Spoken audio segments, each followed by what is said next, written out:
Hey, it's Russ Payton with Role Playing Public Radio. We're playing Base Raiders tonight for the RPPR Patreon. We have 3 patrons here tonight to Woo! try their hand making a movie in the world of Base Raiders because Woo! but sometimes you just want to watch a good movie after you've saved the world. And Hollywood making shitty movies now, so someone's got to step up to the plate. So this scenario is called Midnight Protocol because that's the name of the movie you're trying to make. And so we have 3 parts of the film team, and we'll figure out what their roles are, if they're cast or crew or both. So let's just go ahead and introduce themselves. Dan, who are you playing tonight? I am playing Peter Silvertail, a disbarred lawyer and rabbit. Yes. Not disbarred as a rabbit, though. Yep. Who's in the main Base Raiders book, if you want to read that. Let's see here. Then we have Tony, and your character I've not given a detailed backstory to, but if you want to explain them. I'm playing Arc Cannon, the Bionic Wizard. They have a mecha Arc Cannon hand. So yep. And other cyborg body parts. And the only backstory I have for Arc Cannon is that he basically became a cyborg for reasons, then found out the batteries in his cyborg parts didn't work very well, so he became a wizard to power his cyborg parts so he wouldn't die. So it's working out great for him. Yeah, I got banned from going around the Tesla superchargers. So That's what he gets for using uncleared medical devices. Yep. And finally, we have Mr. Brexit, who is playing Joey Spencer. I am, like Peter Silvertail, I'm a fictional character who's been brought to life. In this case, a hard-boiled detective from a bad film noir from the 40s. Fantastic. Nice. Perfect. So do you know exactly how you were brought back to life, or is that still a mystery to you? Some sort of bizarre supervillain plot to create minions by bringing movie characters to life. Mm-hmm. Mm-hmm. Cool. Were you around before Ragnarok, or did this happen after Ragnarok? I was around before Ragnarok. I Okay. had a small private eye firm in LA, and now I don't because I'm not legally allowed to own things. Yep. People from other fictional universes are not considered to have human rights. Weird. Yep. So yeah, you're all in New York right now, hanging out in the underground at the Zombie Dolphin, because you've all agreed to work with a hot young film director, Nia Kandahar, who has wowed you all or impressed upon you that this would be a very profitable and adventure in one way or the other, because she wants to make a movie called Midnight Protocol. And so you were meeting her with her friend Naomi. Nia Kandahar is dressed in a fashionable leather jacket. It's got a side shave, talking a mile a minute. But Naomi is wearing a stained and slightly burnt hoodie. Looks like she just got out of bed an hour ago and is constantly mumbling to herself or sketching things out on napkins.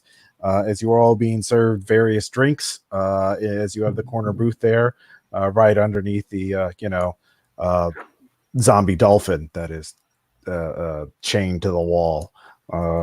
It squeaks every once in a while, but it's a zombie. It's fine. There's another guy you haven't been introduced yet who's came with Nia and Naomi. He seems to be just kind of drinking water and looking kind of confused at things. So Nia says, "All right, well, I'm so glad that you 3 agreed to help with making Midnight Protocol. I think this is going to be really profitable. Now I know you're going to be worried about the money first. Obviously, none of you are all cool killer base raiders. You're all looking out to make some profit. So I understand that. So I want to let you know this movie is pre-sold. It's pre-sold. Now you may ask yourself, how can a movie be pre-sold if we're using illegal production methods, which means we can't get distributed in normal Hollywood systems? Let me answer that with alternate Earths. They exist. We can get to them and we can sell our movie there where they don't know about this stuff, but they still have money, which we can't use here, but we can use that money to buy things that we can then bring here and then resell. So that's how we'll make money. Okay. Are you with me? Do you have any questions? Good. Yes. Have you established contacts on these alternate worlds? Oh, sure, of course. Naomi here is a whiz with this alternate universe dimension stuff. She's like, "Oh, yes. Are we talking about the?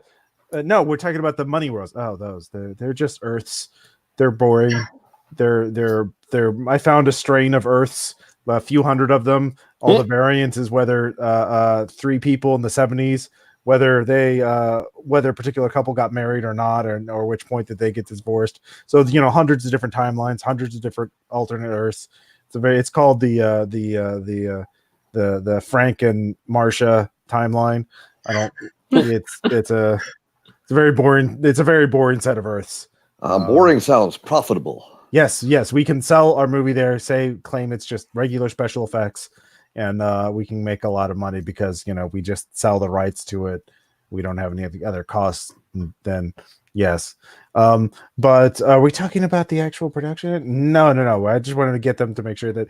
So we can't offer you. So Nia talks to. So we can't offer you any money up front, but we can give you points. We can give each of you 10 points, 10 percentage points of the gross profit, not net, because you'll have to help us. Get the money and launder it. Seems complicated. It is. It'll be complicated, but once we get money from these alternate Earths, we'll have to buy gold bars or something that's valuable and bring it over here and then resell it, and then you'll get your cut. But you'll get 10 percentage points of that. I don't think it's funny, kind of walking around telling us exactly how much that's going to be. No, I mean conversion rates are kind of weird.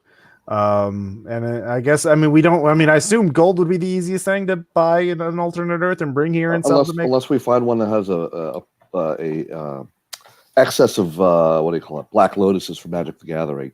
Just get a bunch of those. Make a note of that. Naomi starts furiously typing notes or scribbling notes. As long as they can pass for the real thing, because they are the real thing, we're good. The guy who hasn't talked so far is like, "Oh, I know about Magic the Gathering." And Nia looks at, okay. Hello? Oh, okay. Thanks for contributing, Steve.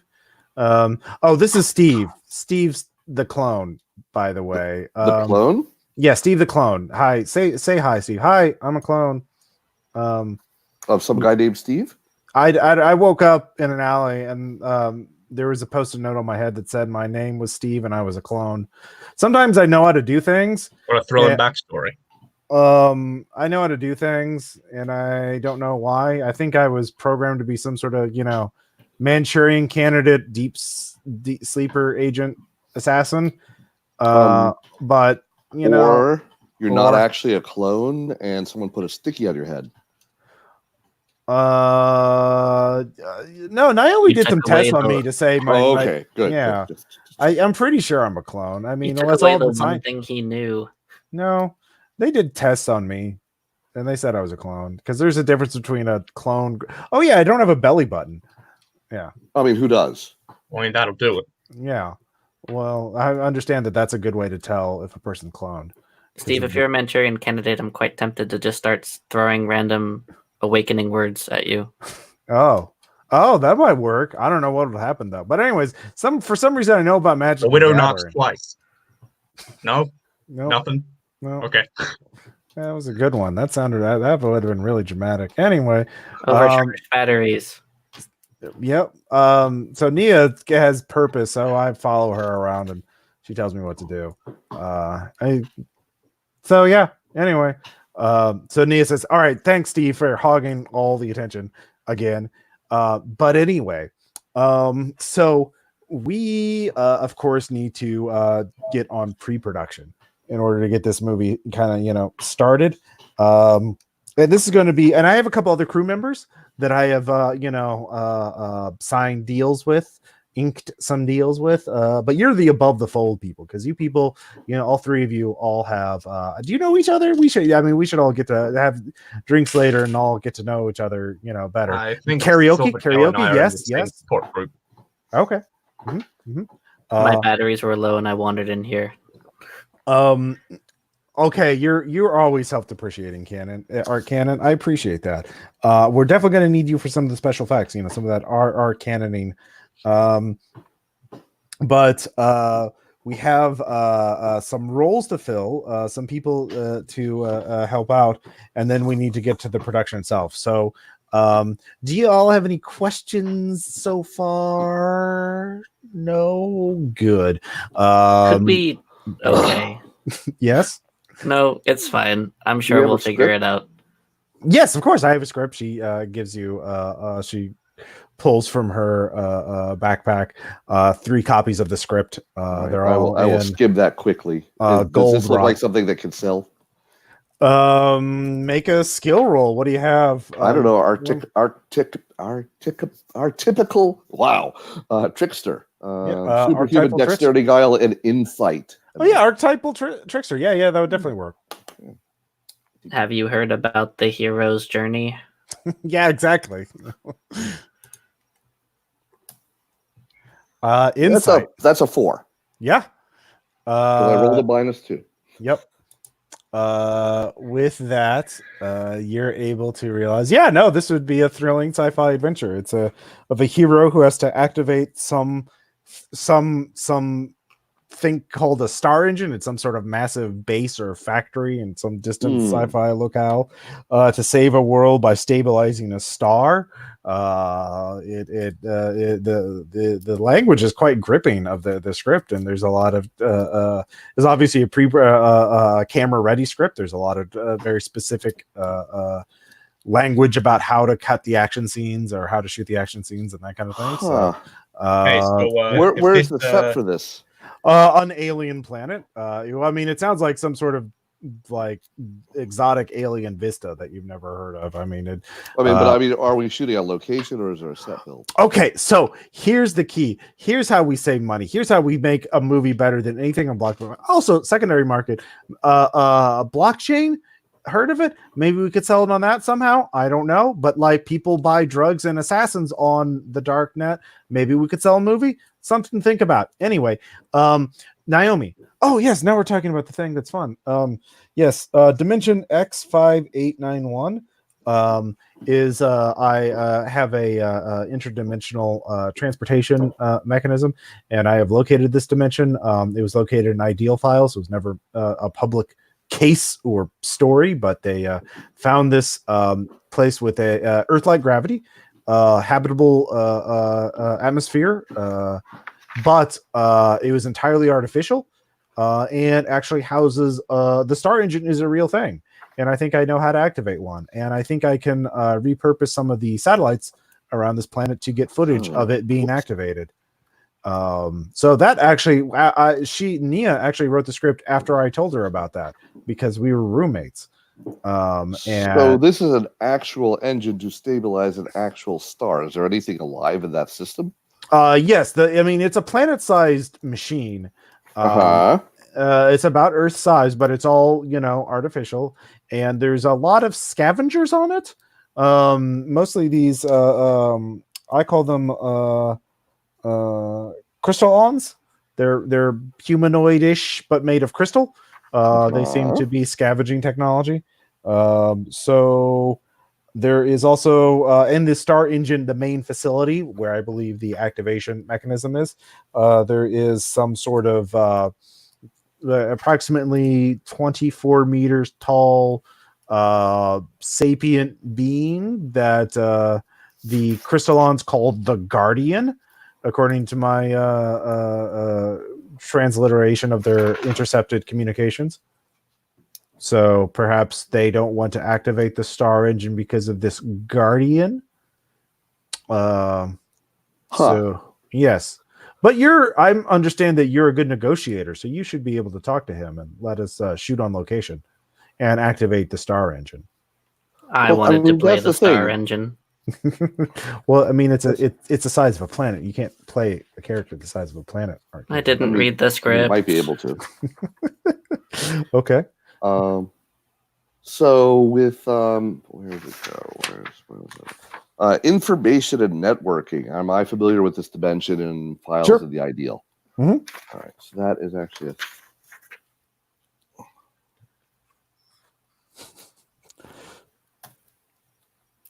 okay, so 3, and I was looking at the wrong thing before. There it is. 3. Okay, so that's a +6. Okay. You have heard about it. It was part of a expedition across the universe or across the multiverse.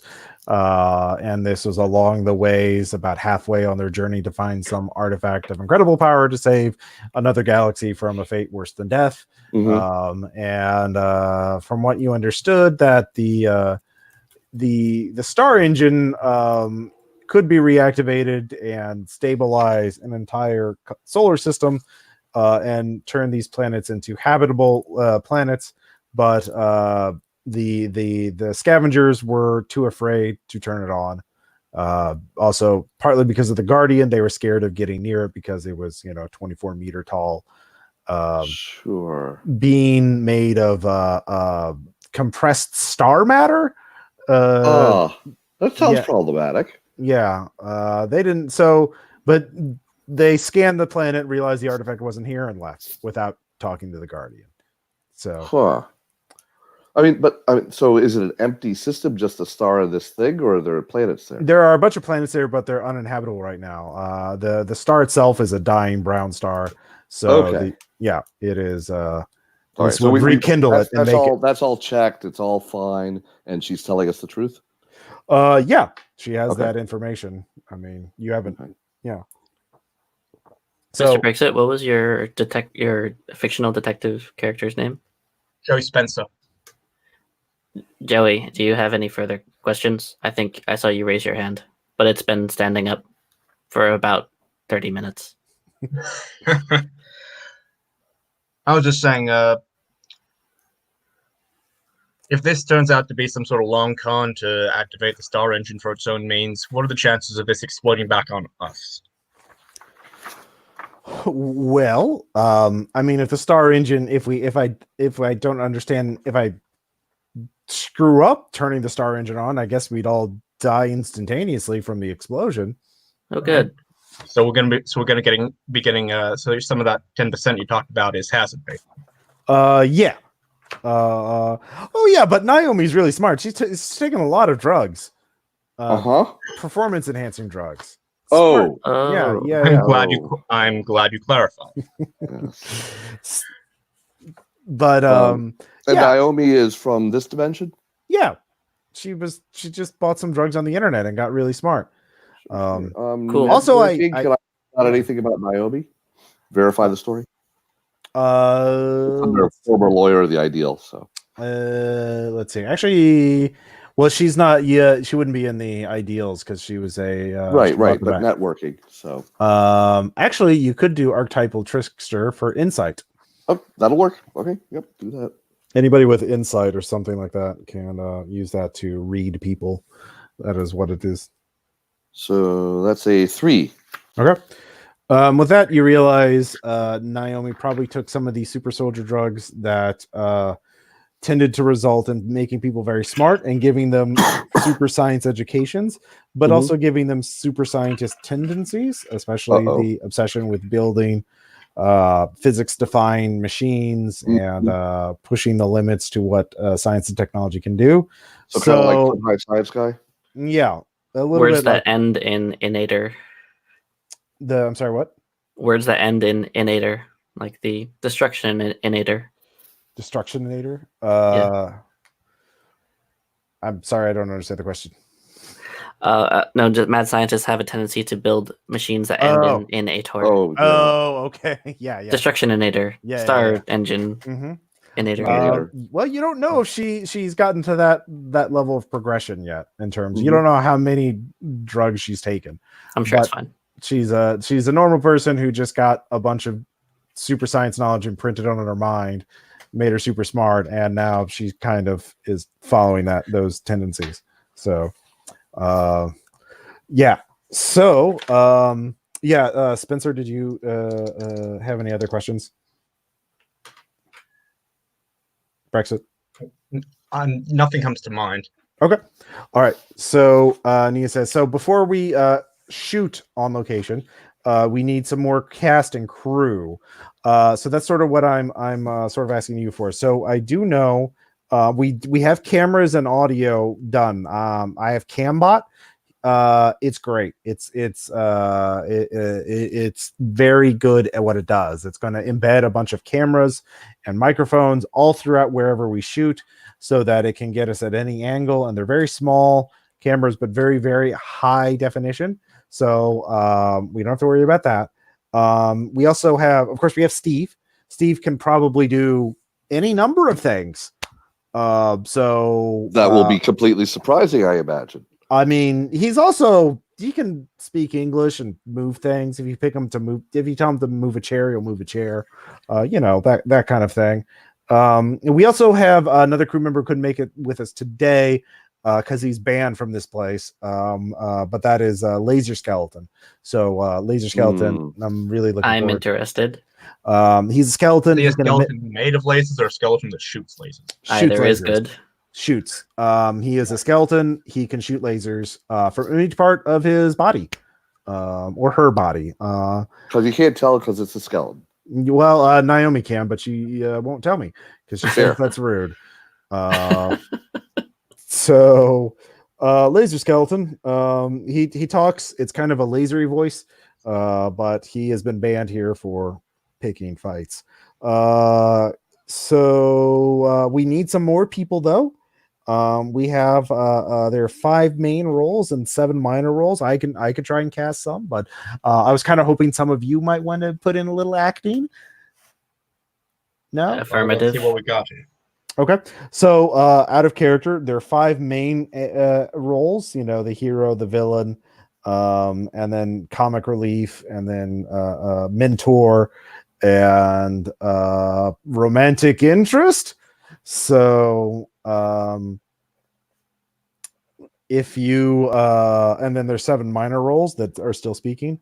So if any of you want to, and if you want to just make up a minor role, just say what your character is, and then you'll Nia says, by the way, I'm a sorceress, and I found a ritual spell that will enhance somebody's acting ability for 24 hours.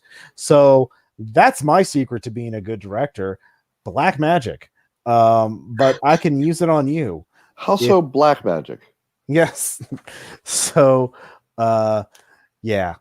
But we also what do you pay for this? Well, I'm hearing black magic and I'm thinking there's a cost. Oh no, it's just ritual. It's just slow. I can't. I need. It takes like a couple hours, and if it's it takes me a couple hours to do it. That's kind of all the magic I can do per day. So I can't do anything like, that's what you 3 are going to be my producers, and your producers solve problems.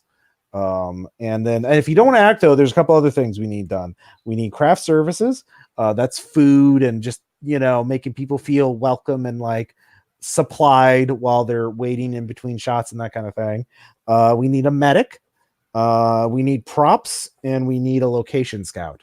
That location scout would obviously work with Naomi to, and me. So I think I now, could do some location scouting. Sounds like it's something in my wheelhouse. okay, good. Now, obviously, you can get Laser Skeleton and Steve to sort of do whatever you don't want to do. I'm sure they'll be fine in whatever. Question. Yeah. I'm thinking that our trickster will provide plenty of acting skill.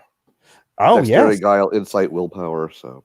Oh yeah, don't you have that suit that? Yeah. Yeah, this suit. Mm-hmm. And I can switch the images, right? Mm-hmm. So yeah, click. Yep. Click. Now, yeah. So you could be half the characters in this, because we will need somebody to act against you. Because we don't really have a budget for CGI, because we're shooting in another universe, and that's kind of. So the illusion is picked up by cameras. Great. Yeah. No. I mean, we just can't have you double in the scene. We can't have you target yourself. Because Cambot will complain that he'll have nothing to do. If I'm sure he'll be able to shoot your illusion. It will. So we could that will eliminate 2 of the main roles and 3 of the minor roles. So good job. You can just pick what you want. I recommend not being the hero though, because there's a lot of stunts for being the hero. No. Yeah. That's. Yeah. So I talk to people. That's what I do. Yeah. You're a good mentor. You could be, or comic relief. You could be both actually, because they're never in the same scene. There you go. Yeah. All right. So yeah. So you want to be location scout, Mr. Spencer? That's great. I love it. I love it. Arcanon, what are you feeling? Special effects. I think I could be a good hero. I Well, have can a handle- large range. Oh, you want to be the hero? You okay? Yeah, we can do it. We can do an audition to see if a camera test to see how good your. Do you want me to Special enhance effects your is act? fine. That's okay. Well, we don't really need special effects because we're shooting another universe. And I can use magic to cover that part. It's props, craft services, and medics. Are you a good medic? Or can you do props? I could make lasers, but I think that's covered. Oh yeah, Real laser cartoon skeleton. Yeah, character who can see, pull laser anything out skeleton. from behind his back, but only if it's funny.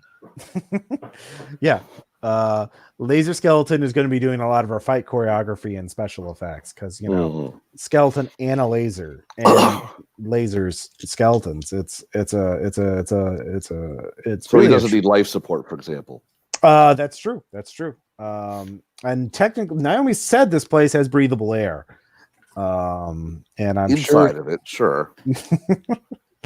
So great. Well, why don't we break and Mr. Spencer and I can do a little location scouting. And then you guys can try and cast some people for some of the minor roles. And let's see here. Yeah, so why don't we do that, Mr. Arcanon? Arcanon, do you want to do that? I can look for other people to fill the roles. Yeah.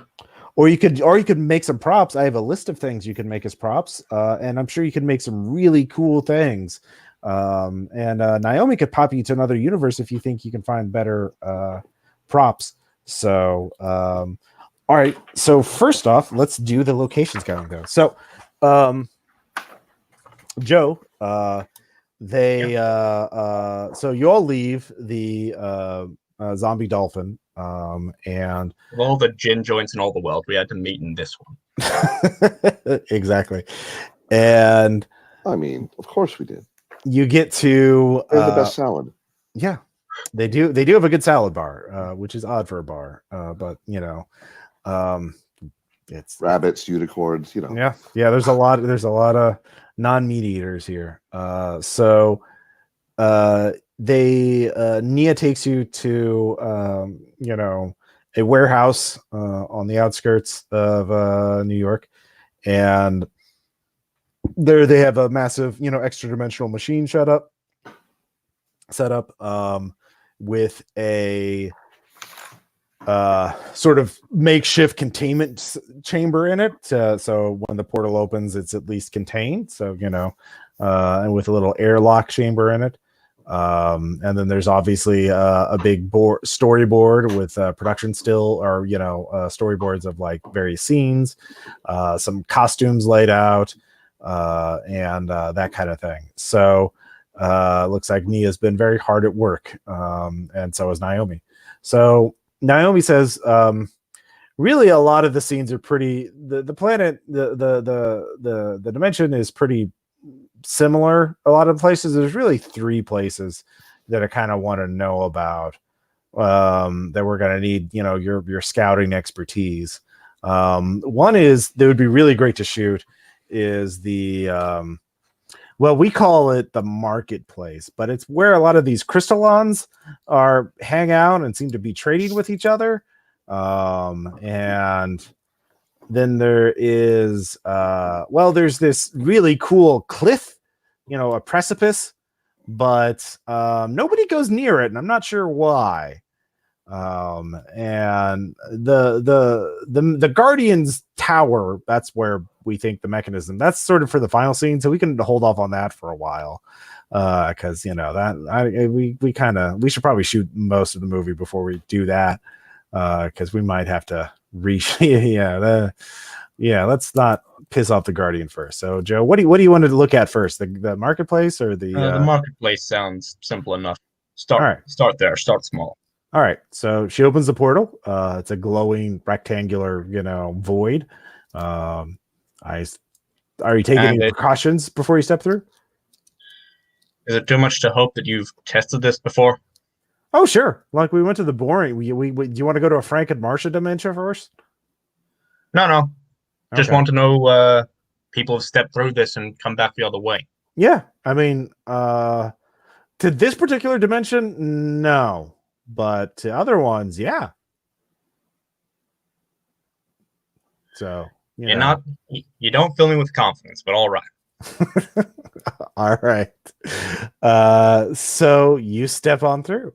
There's a let's see here. Let's see here. Oh yeah, because you have it in Google Drive. Give me a resolve check.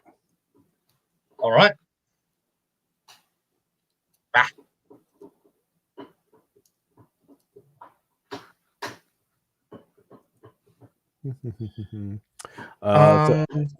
+3, so 2. Okay, so with a 2, you avoid taking any damage, but you're sort of blinded for a bit. And so by the time you're sort of stumbling around, and so you bump into what you think is a wall, but then it sort of bumps you back. And as you stagger, you hear this strange crystalline sounds. There's a little radio headset that you find is on your head. And Naomi's voice say, "Oh yeah, here, let me start the translator up for the crystallons." You steal my hat. No, I just planted it in your ear. Okay. Yeah. Sorry. So the as your vision comes back, you can see you're standing in front of a humanoid figure wearing a hooded cloak, but it appears to be made out of a dark, sort of jagged crystal. But the crystalline buzzing, harmonious sounds quickly become hey, where the fuck did you come from? Sorry, teleportation. You know how it is. Teleportation? That's dangerous. Why the fuck did you teleport here? Well, it was the only way to get here. Well, why'd you want to come here? We staked this place. We staked this claim. We're gonna be thinking of doing some filming here. Filming? Yeah. What? Well, I should report you to the council for trespassing. That's why would you do that? You've flustered the crystalline. So what are you gonna do? We can open up negotiations. Our lawyers. I'm not sure where our lawyer is at the moment, but we can go contact him and we can get something sorted out. Okay. Well, you know what? God, the council's not going to be in session for another cycle. Yeah, well, I'm going to report you eventually. And he kind of, or it sort of like walks away. You were very rude, apparently. So that was convenient. Well, they're slightly alerted to your presence, but it's just you right now. So the you gather your surroundings. You're sort of on this dark, jagged, metallic, almost like scrubland, but it's sort of irregular. There's sort of craters and parts of it look like almost rocky, but other parts of it look very artificial, like towers of machinery in the distance, or there are pits opening up into labyrinths of cabling and circuit boards. But in the distance, you see several weird sort of glowing lights floating in the air, and you see in the distance more teams of or more hooded, cloaked figures moving in and out. Some of them are carrying, or some of them have little hover carts with them full of boxy materials. So you appear to be near the marketplace. But yeah, looks like this is not where the council is, whatever the council is. Okay. So your notes of the production saying that, like, basically you can make alertness checks to sort of Or do you have alertness? I have investigation. Investigation, yeah. You make investigation checks to figure out where the best places are to shoot. So you have two choices. One is to get permission to shoot there, or one is to do guerrilla shooting and shoot on the slide. Because they don't seem to be very organized either. What do you want to do? Well, first of all, I've made the roll and it's an 8. Mm-hmm. So okay, with an 8, you could see it either way. The advantage of getting permission is that you can do whatever you want. You can get help from the locals. You even cast them in as extras.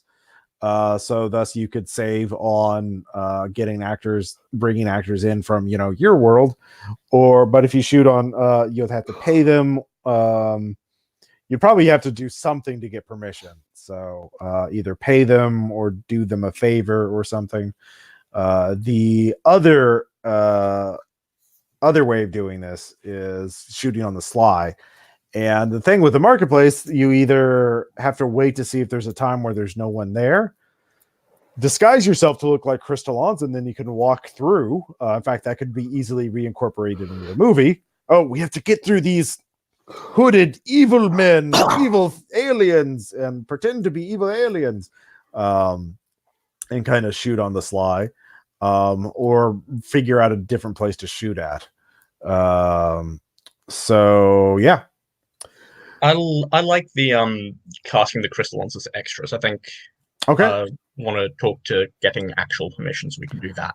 Okay, so you go to the marketplace, and the people there are very flustered, and obviously you realize they're not used to visitors, but they're not particularly violent. They don't seem to even be carrying weapons around. So eventually you find yourself at another jagged, dark, crystalline alien, another crystalline who appears to be but his cloak has a little patch on it with a little weird symbol on it. So he's a representative of the council.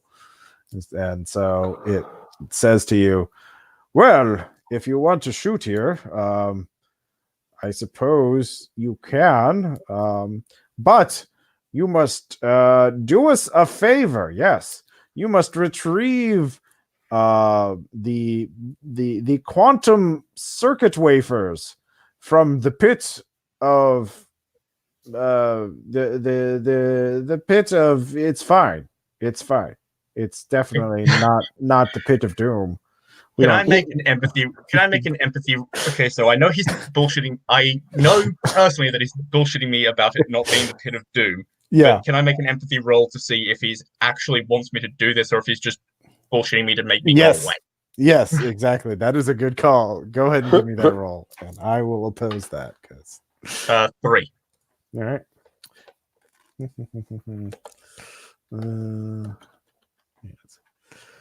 Yeah, that beats his 1. So he is suddenly you get the impression he's trying to put you on a snipe hunt. Basically sending you on an errand that is pointless and possibly dangerous in order to laugh at you. Listen, pal. This ain't my first rodeo. All right. So you want to maybe cut the bull crap and talk about this like reasonable people? Well, all right. Give me a presence check. Do I have presence? I can't remember. You do. You have it a +1. Ah, yes. Fantastic. 1. Do you want to I have it at +1. Do you want to spend any fate point on that? Yeah, I'll spend a fate point. Make that a +3. I'm going to tag. Let's see, unrelenting gumshoe. The fate points only give you a +2, but that's still enough. Okay. Yeah. So with that, he's like, well, all right, fine. We'll let you shoot here. We don't have visitors as long as you're peaceful, and don't, break anything or take any resources from here. We're here to scavenge resources from this place because they're never going to turn the star engine back on. So you know. Oh, you're trying to turn the star engine back on? No, we just said we aren't going to turn the star engine Oh, on. right. Sorry. Because Misheard we might as well get something useful out of this because no one's brave enough to go challenge the Guardian. I got you. Yeah. You've been reasonable about this. Yeah, but if you want our help, that'll cost you. And so, I mean, unless you had like, you probably don't even have this petroleum based materials. It's so rare and Petroleum based? You mean like plastics? Yes, plastics. Do you have plastics? Oh boy, I think we can make this. I think this is the start of a beautiful friendship. All right. So new scene. Let's see here. Peter Silvertail and Art Cannon, you're casting people. So there's still 4 minor roles to go. I'll let each of you make up 2 of these characters. Any sort of sci-fi tropey kind of character. But the question is, if you put out a casting call for normal actors, you're only going to get normal people, and normal people are you either have to trick them or the whole thing is movies like this can't be made with actual superpowers because they're illegal and no insurance company would cover them. So SAG actors and anybody who wants to make a living acting is not going to touch this with a 10-foot pole. So you either have to get people who know nothing about acting and are easy to manipulate or trick or if you're unethical, or you have to get other base raiders. Underground. Yeah. They're, in which case you're going to have to actually promise them some sort of payment up front or a payment upon completion of the task. And so you don't have a lot to offer them. And Nia has told you can get, she has, she'll give them 1% each. That's all she can offer them. But if you could scrimp up something else, that's I've got an idea. Yeah. Well, some people will do it for just the exposure, but yeah. So you can tell me. So if you set up are you doing casting calls in the underground? Sure. Okay. So let's see here. Are you going to try and get specific people, or you just want me to make up who shows up? Yeah. So I want to put out a call for actual mad scientists, or whatever the politically correct term is in this day and age for a mad scientist, for a chance to get to work on a real star generator. Okay. There's got to be someone out there that needs a star turned on every once in a while. And I'm offering the mad scientist, who probably has better contacts than I do, the exclusive rights to whatever that does, because I don't understand it. Okay. All right. Not telling them that it's a film at all. Peter, are you going to go along with that? Damn it, Jim, I'm a wizard, not a scientist. Yeah. There's going to be a scene where the technical guy is going to go on for some, technical mumbo jumbo for a really long time that everyone's going to be like, that makes sense in the movie. Okay. All right. So, Peter Silvertail, are you there? Are you going along with this? Dan? Yep. Sorry, I thought I had that off. Yeah, I think we need to recruit like a perky young technician to be play with this scientist type. Okay. That's one of the big characters. Okay. Like you do. All right. So, actually, the first person who shows up is a young woman. Peter, you recognize her as Iconoclast. She's a base raider and also something of a mad scientist. And she's always like, y'all, you actually have a star engine. You know where one is, We can either confirm or yes. And you know how to turn it on? No. Okay. Theoretically, we know someone who knows, but okay, but you haven't done it yet. I haven't done it yet. Okay. Look, I have some shape changing drugs I can use to shape change. Also,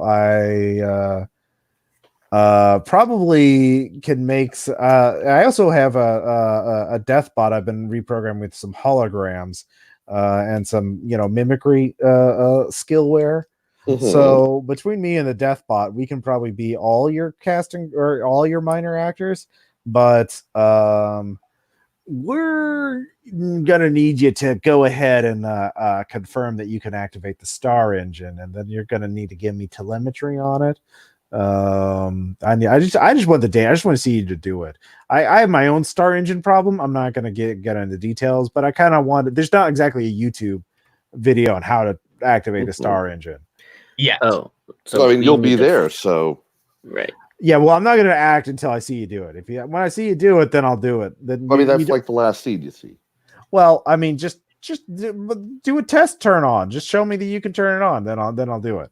Otherwise, no. For your star it's all with generator, have you tried turning it off and turning it back on again? I'm not. I just told you I'm not going to give you my star engine problem. It's a star engine, not a star generator. It's very.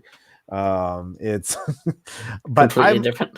yeah, they're very different. Star generators make stars. Star engines turn on, rekindle dying stars. It's very different. Star generators are way more dangerous.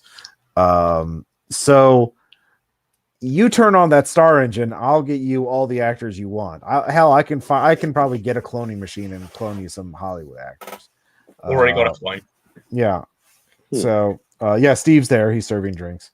Hi. Do you want some bottled water? Do you want some bottled water? Bottled water? Anybody want bottled water? I mean, that's the thing. That's the last scene. So really, we need to acquire the actors before we turn on the engine. However, even if you can't provide us those services, you could be a backer, a monetary backer of this expedition, and in which we will give you give us telemetry instruments, and we'll make sure that they're there and active. Yeah, I'll give you instruments that you can set up to get telemetry on it. Sure, I'll just do that. And then before you get the data, you pay. It's cool. Look, all right. Look, all I'm just saying is you turn it on and show me how you did it, and I'll provide all the cast you need. I don't know that we can turn it back off again once we turn it on. That's also a fair point. This might be. I just said turn it on. I didn't say anything about turning it off either. I don't need to know what to turn off. I just need to know how to turn it on. At this point, you hear a knock on the door. It's like, and there is some sort of plant man. He's made out of vines and like flowers and stuff. He's like, "Hi, I'm here for the role casting call." We'll get back to you once we determine with our technical expert as to whether that's feasible or not. We'll be in touch. All right. Thank you for coming. Yeah. So that's your first candidate. Second one is like, "Hi, I'm you call me Evergreen." Yeah, sure. I'll respond to any plant name, basically. Peter, can you chlorophyll him in? Oh, oh. I'm afraid that's completely impossible. All right, so what part were you wanting to try out for? I list the parts we've got. I don't know. What do you think I'd be good for? I forget, what parts do we have open still? There's three. There's two. There's the hero, the villain, the love interest, and then the. I think this is obviously the love interest. The love interest. I can see no other position for this. Okay. All right. Do you want to have him audition, or are you just gonna cast? Yeah, sure. So what do you got? I mean, all right. I need somebody to act across. Fair. I can do that. Okay. Well, scene is meeting a disreputable producer at a bar. Okay. Let's go with it. Okay. Oh, Mr. Producer, I didn't know you were interested in me in that way. And then like plant guy sprouts flowers. I think that'll work. What do you think?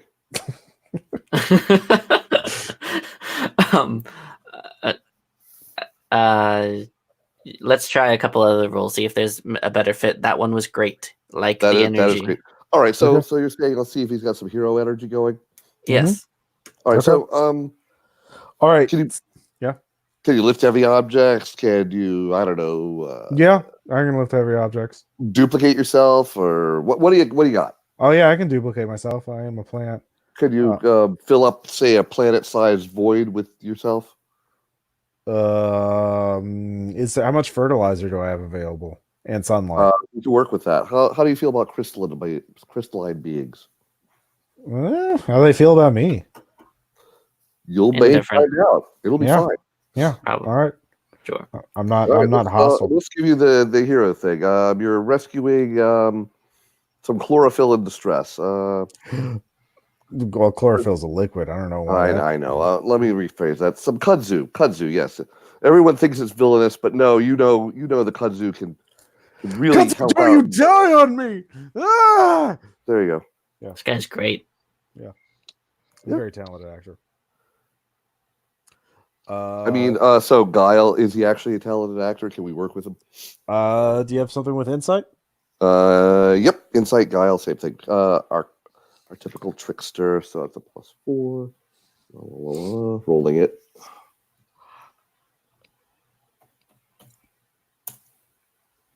That's a +2. Yeah. He. I mean, if you don't mind that, it's a sentient plant. Like if you dig that look for it. I mean, why not? Okay. Yeah.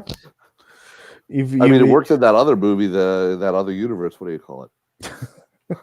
Started with a G or something. Mm-hmm. Sure. All right. So what role are you going to cast? Plant guy as. Let's see who else we get. Okay. Yeah, so plant guy is a thing. So plant guy is either like romantic interest or like I guess hero. Hero. Yeah. Could be villain. I don't know. All right. Can you give us a scowl? All right. The thorns burst out of his face. Yep. Eddie, basically, he's great for any of these things. Yeah. Do we want him to sit in on the other casting and make sure he's got chemistry? Yes. Okay.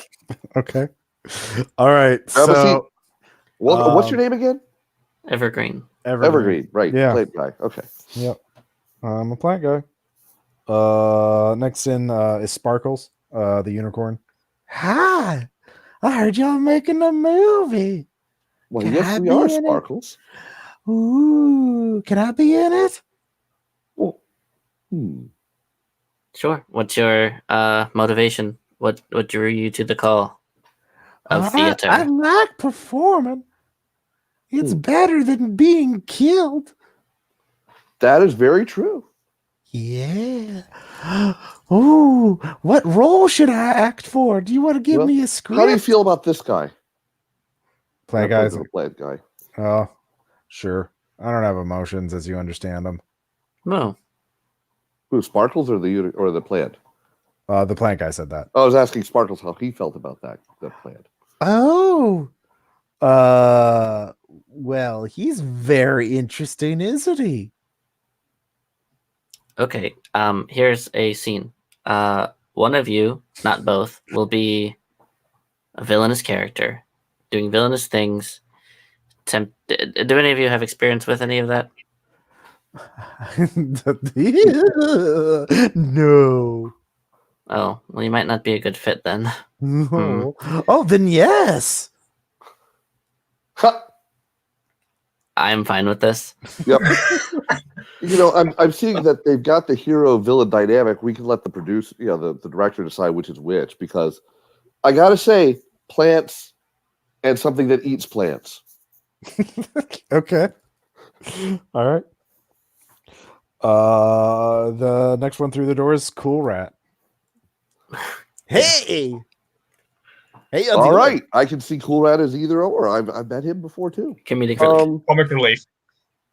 So you know what I see is a Yeah, at this point, Spencer, you're back. You could take a you could jump in on casting as well.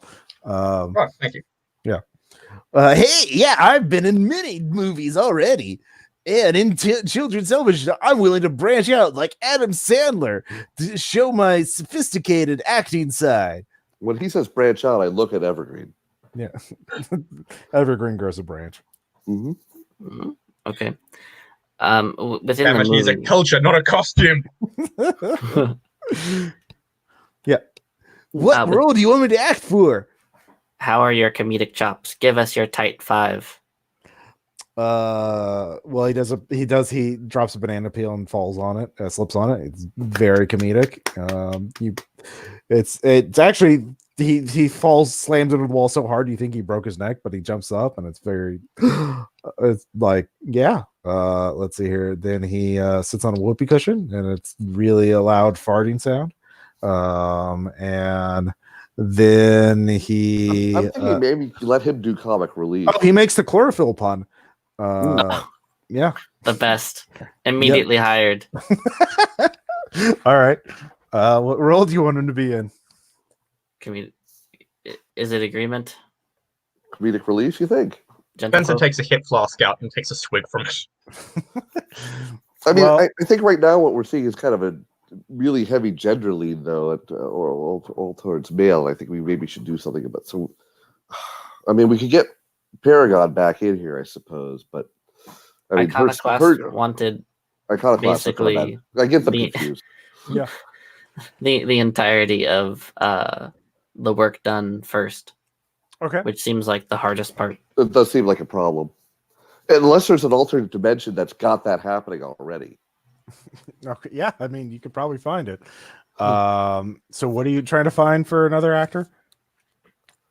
We need the mentor for the last of the 5th roles. Well, remember, Or one of us could- the minor roles. Peter Silverton could play comedic relief and the mentor Oh, because that's of his true, shape that's true. changing. Yeah. So, Okay.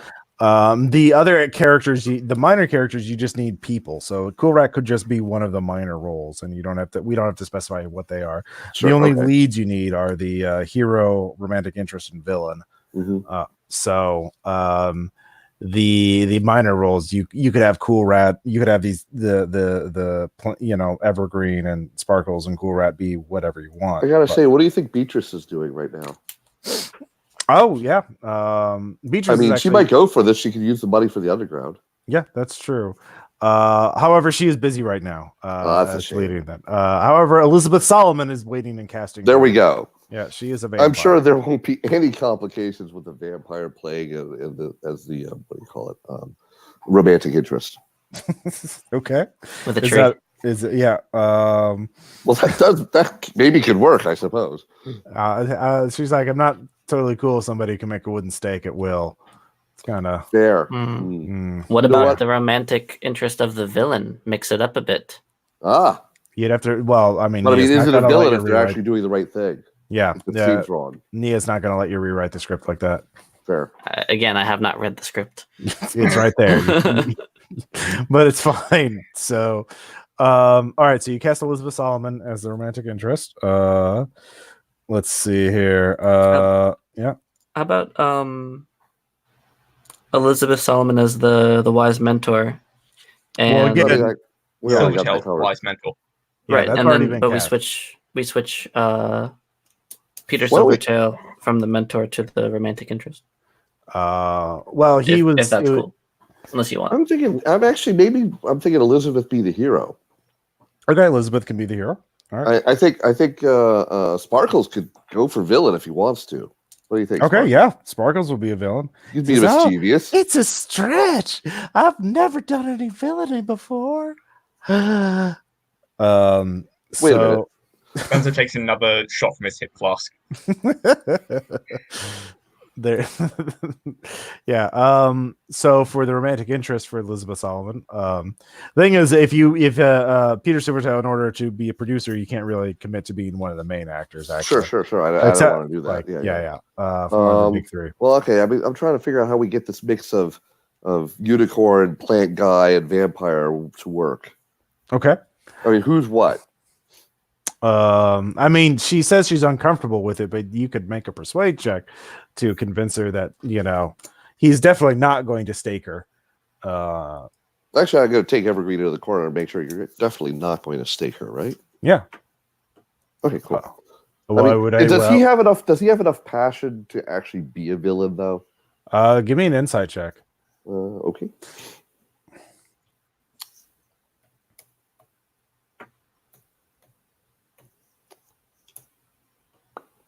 Wow, that's a real consistent -2 I've been rolling. See, insight is part of that, so that's a 4, so it's a 2.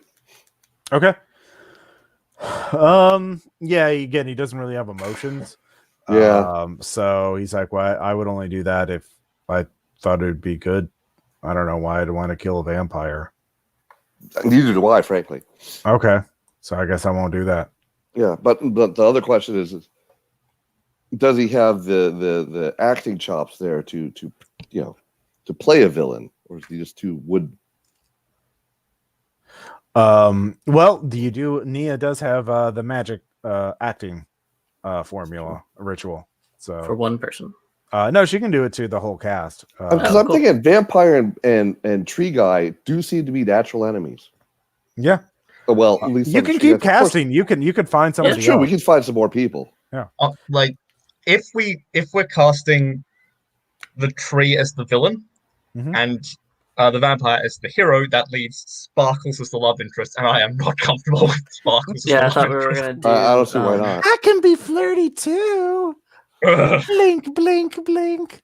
Okay, maybe Sparkles as a villain does work better. Yeah. Does Sparkles actually not blink, but just say the word blink, blink, blink? No, he blinks and says blink. Oh, okay.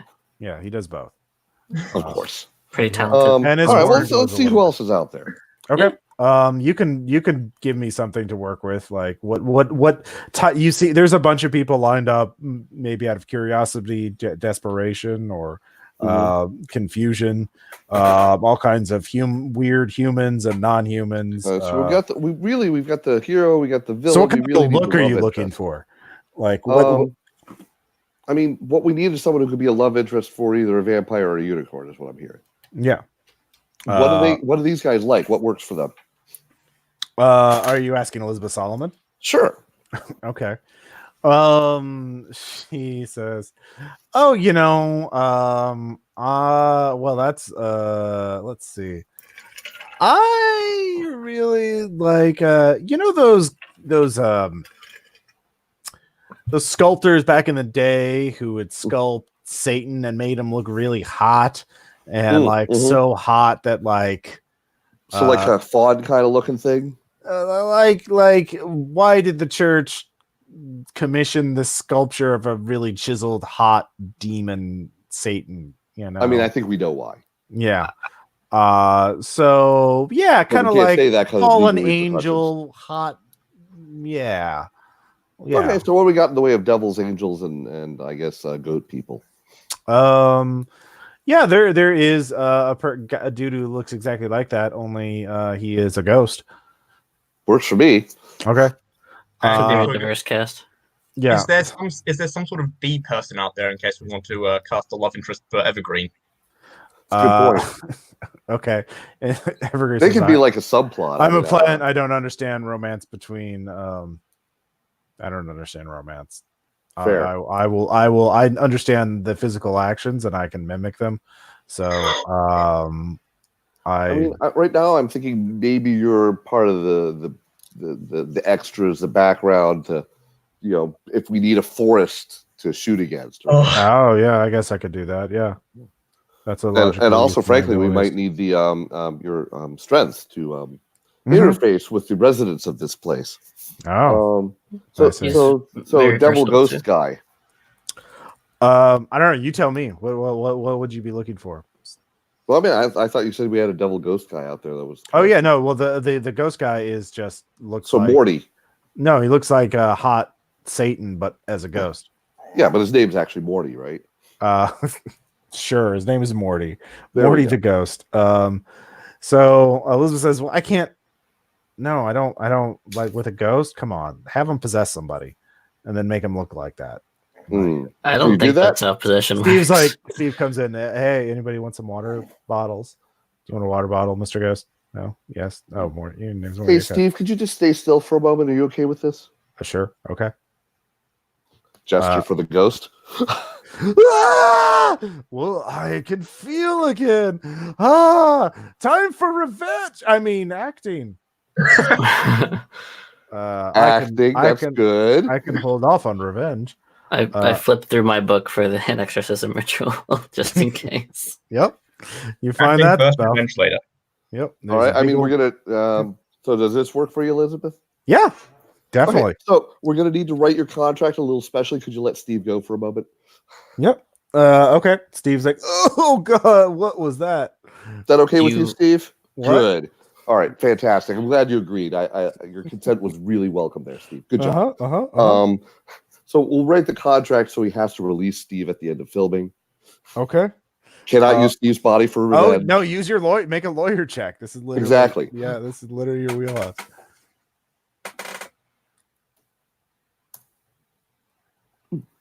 All right. Let's see. Lawyer is plus. Where is it? Former lawyer is +3, so it's a 2. You know, this is something I think I better blow a fate point on to avoid complications. Mm-hmm. Right. So I guess.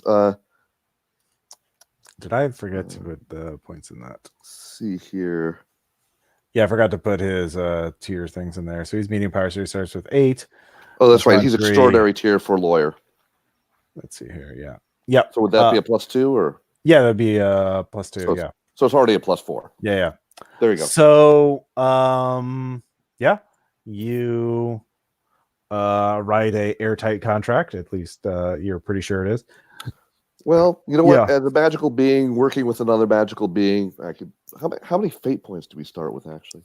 For you, I actually that's a typo in the book. Peter Silvertail starts with 1, 2, 3, 5, 6. You start with 2 fate points. 2. Ooh, that's not many. Yep. All right. I kind of blew a lot of your fate points on all your different abilities. Yeah. Weird. Refresh. All right. So the cast is Elizabeth Solomon, the vampire, is the hero. Morty, the ghost, possessing Steve the clone's body, is the romantic interest, and the villain is Sparkle, the unicorn. And then you have Cool Rat as just a minor character. And so Fern Gully over here as Cedary. Oh yeah, he'll also be a minor character too. So yeah. So that's pretty much all you need. The rest of you will have to be minor actors at some point, but that's only one scene. So I have to see. I can probably sub in for acting. Yep. So let's see here. So the only thing is you need craft services, medics, and props, and then we'll need to do the location scouting for the cliff / precipice, although you might all want to jump in on that. So for craft services, medics, and props, who are you going to look for? Or are you going to try and do these jobs yourself? Can I use connection to find a cartoon character for props? You sure can. Give me a roll. And what is my connection? It is 1, so that's a +1. I think I'll spend a fate point, make that a +3. Okay. So you succeed with a +3, and you get let's see here. You get Betsy the Beaver, a part of the same evil wizard who created Peter Silvertail or made Peter Silvertail real, also made a bunch of cartoon characters real, including Betsy the Beaver. So for you, this is a little awkward, Peter, because you don't really like her because she's been, she was kind of tried to hit up the ideal for money a lot, and she's a problem. Yeah, she's kind of a drama queen. All right, so perfect for I guess acting. Networking to find what were we looking for there? For props, because as a cartoon character, they can summon. In fact, her gimmick is being able to gnaw a piece of wood into anything.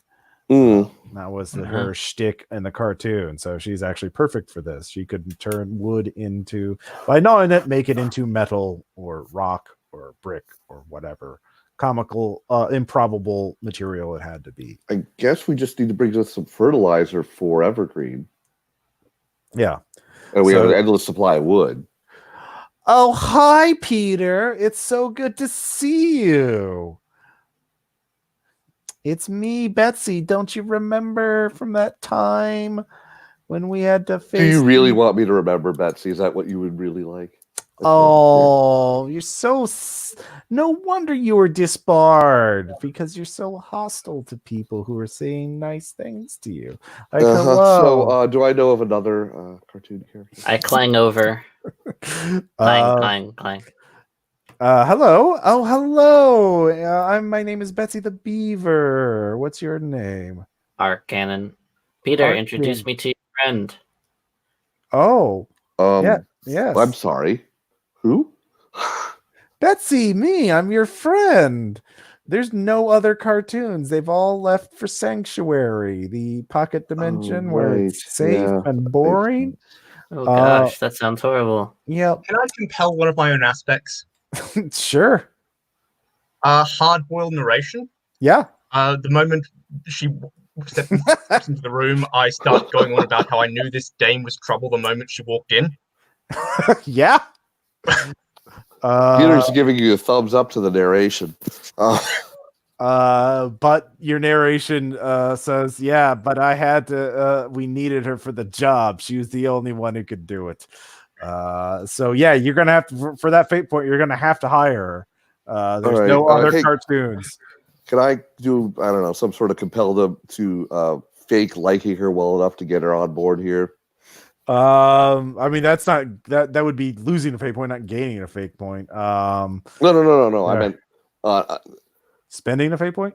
No, I mean gaining a fate point to tolerate her for the. Well, gaining a fate point, remember, to put you at a disadvantage. Yeah. So well, I mean, just by letting her in on the contract, I'm putting myself at a disadvantage. Not really. She hasn't done anything yet. You don't like her, but like, you know, it's always been like you don't like her. She's not like an arch nemesis or anything. Okay, good. All right. She's just, you know, kind of dramatic and self-interested. So, which is, you know, fine for a movie, I guess. Yeah. I can't see how that could possibly go wrong. I'll be able to make you all the best props on whatever alien hellscape you're shooting in. It's fine. It's not a problem. I'm happy to help.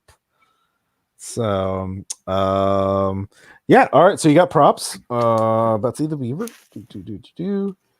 Let's see here. Who are you? What kind of person are you going to look for craft services? Craft services is probably the easiest job. That is basically buying snacks and food and drinks and things like that and putting them out on a table, making sure people all have something to eat. There's going to be also sort of catering too. So it's just since this is very easy, can I make it very complicated with technology and magic? I mean, if you want to be the craft service person, yeah, you can do that. Sure. You just take it yourself. All right. So Arcan's going to do that. I was going to ask if Evergreen can make fruit, but we're already asking him to do a few things. So, in fact, I'll give you a fate point if you want to go. This is a good compel. Do you want to get some special deals, Arcanon? Yeah, I want to make a food generator. No. Basically, with the budget you have, which is very little, I'll give you a fate point if your taste buds no longer work, so you can't actually taste if food is good or spoiled anymore. I've been drinking battery acid since the day I was created. So yes. Yeah. So exactly. So that'll be fun. But you get a fate point for that. So so all you need left is a medic. Knowing that he's going to be working on this and smelling the battery acid quite clearly, because you know, trickster. I'm going to have a couple of, you know, cabbages and carrots in the soup. Oh, sure. Yeah, I'm set. Yeah, that's fine. You know what's better than a medic? A necromancer. No. Sure. An interesting idea, but no. Okay. You could actually ask Elizabeth Solomon. She's an occultist. She would know some necromancers. Well, does she know any medics? Are you going to ask her? Sure. I mean, I know someone who works at a blood bank, and she's a nurse. I mean, that also covers your craft services, doesn't it? Oh, yeah. I don't really want to trust anyone else for that. I'm kind of a picky eater. I would think so. Yeah. All right. But she's like a normal human. She's never been off-world. So I don't know how cool. I mean, she's kind of weirded out by me just being a vampire. I mean, you know, I'm sure I can convince her that it'll be an adventure and exciting. And Okay. learn all Okay. sorts of things. Maybe even get powers of her own. Yeah. Okay. She doesn't want that. I've actually asked her if she wanted Oh. powers like multiple times. She doesn't. She's just. That's a problem. She's kind of like a person who prefers to stay home and watch Netflix. Like, I mean, I Just need to understand keep her that. away from anything that glows. yeah. So Oh. can you talk to her and convince her to go through a portal to another? I mean, I universe? could, but I mean, should we? She I don't works want to at a mess up blood your bank. food. Well, I Maybe. mean, she'll have a nervous breakdown if we just shove her through a portal. No. I mean, should we bring her? I don't want to mess up. your Okay, food well, supply in that's the future, right? that's the only medic I know. I mean, I do Yeah. know several necromancers that have healing spells. Flesh fusion that heals, that fuses wounds together. Mm-hmm. Hey, Yeah, so we just bring like some pig meat, or cow if you want to spin a little extra. So, what trapping or skill would I use to know people? Would it be networking? Yeah, networking. Yeah. All right. So, lawyer role. Who do I know in the underground that's handy? Mm-hmm. My God, it's a positive number, so that's a 4. Okay. At extraordinary tier. Yeah, you actually do know there is a doctor bot who has been yeah, you could use Doctor Bot. That's actually his name, Dr. Bot. Yeah, no, I mean he is a robot, and so like a death bot, but was reprogrammed to be a doctor. So Sure. I'm sure that won't go wrong. Yeah, the only thing is he's in police custody right now. So oh wow. That's solid. Well, arrange actually, work you did get release? more than one, so you do know actually another off the books doctor, but you'd have to pay him. You'd have to take some money out of your own profits to pay him. Like you'd have to give him That each doesn't of you would sound have to lose a point of your profit. But I mean, how hard it would be for me to get Dr. Bot off? You'd have to break him out of the custody or the evidence locker, essentially. Oh, he's evidence. Right, yes, he's not actually he's evidence charged. because he's not a person. Okay. Yeah. Are there Last any you legal tricks I heard can with- use to spring him? Well, last you heard, basically he shut himself down and made himself look like some machinery, so they don't actually know he's a robot. An outdated fax machine. Yeah, he looks like an outdated fax machine right now. So Okay, so here's what we do. We get some wood for Mrs. Beaver, and she makes us a thing that looks exactly like the form he's in, and we just get it swapped out. Sure. All right. I can do that, sure. All right. Evergreen grows a piece of wood for Betsy the Beaver. You have your outdated fax machine. Mhm. You just need to go to the evidence locker and swap it out, which is in the middle of a police station. No problem, because you said you do that, right? I'm sorry. Oh, Spencer, right? Yeah. Oh. Yeah. Okay. Sorry, I didn't hear what you said. You said you would go take care of that, Ren. Yeah, I can take care of that. Okay. There you go. All Well, right. Part of it. You're a lawyer, right? You can distract the police without being. Yes, I mean they don't need to know. Yeah, I'll just go in under a disguise and Lawyer start at them for asking a them while. about. I don't know. I'll pick up a case as I go in there that seems they would be kind of interested and distractible about. Okay. Go. All right. So you two head to the police station. So I give you a lawyer role again. Yeah. Give me a lawyer roll to distract the cops. Ooh, even better. So that's a 5 extraordinary. Yeah. All right. They're quite distracted. In fact, you also realize that they do have basically a super powered, high tech, basically reverse engineered from the Ideal Tech sensor suite in the police station to detect superpowers. Although you realize magic powers aren't. It's hard for it to pick up magic powers. Sure, I let Spencer know this information. So you're fine where you are, but there's certainly if you fail any skill rolls or if you screw up somehow, it'll pick up big, or if you release a lot of magical power at once, it'll still pick that up. So yeah, you So I can't use my power for this. no, you can. You just if you fail a roll, it's going to Okay. be worse than usual. So All yeah, it's not very good at picking up magic. But if you don't get less than a +1, then it's going to be bad. So Spencer, give me a noir roll, and let's hear that narration. So that would be +3 superhuman, and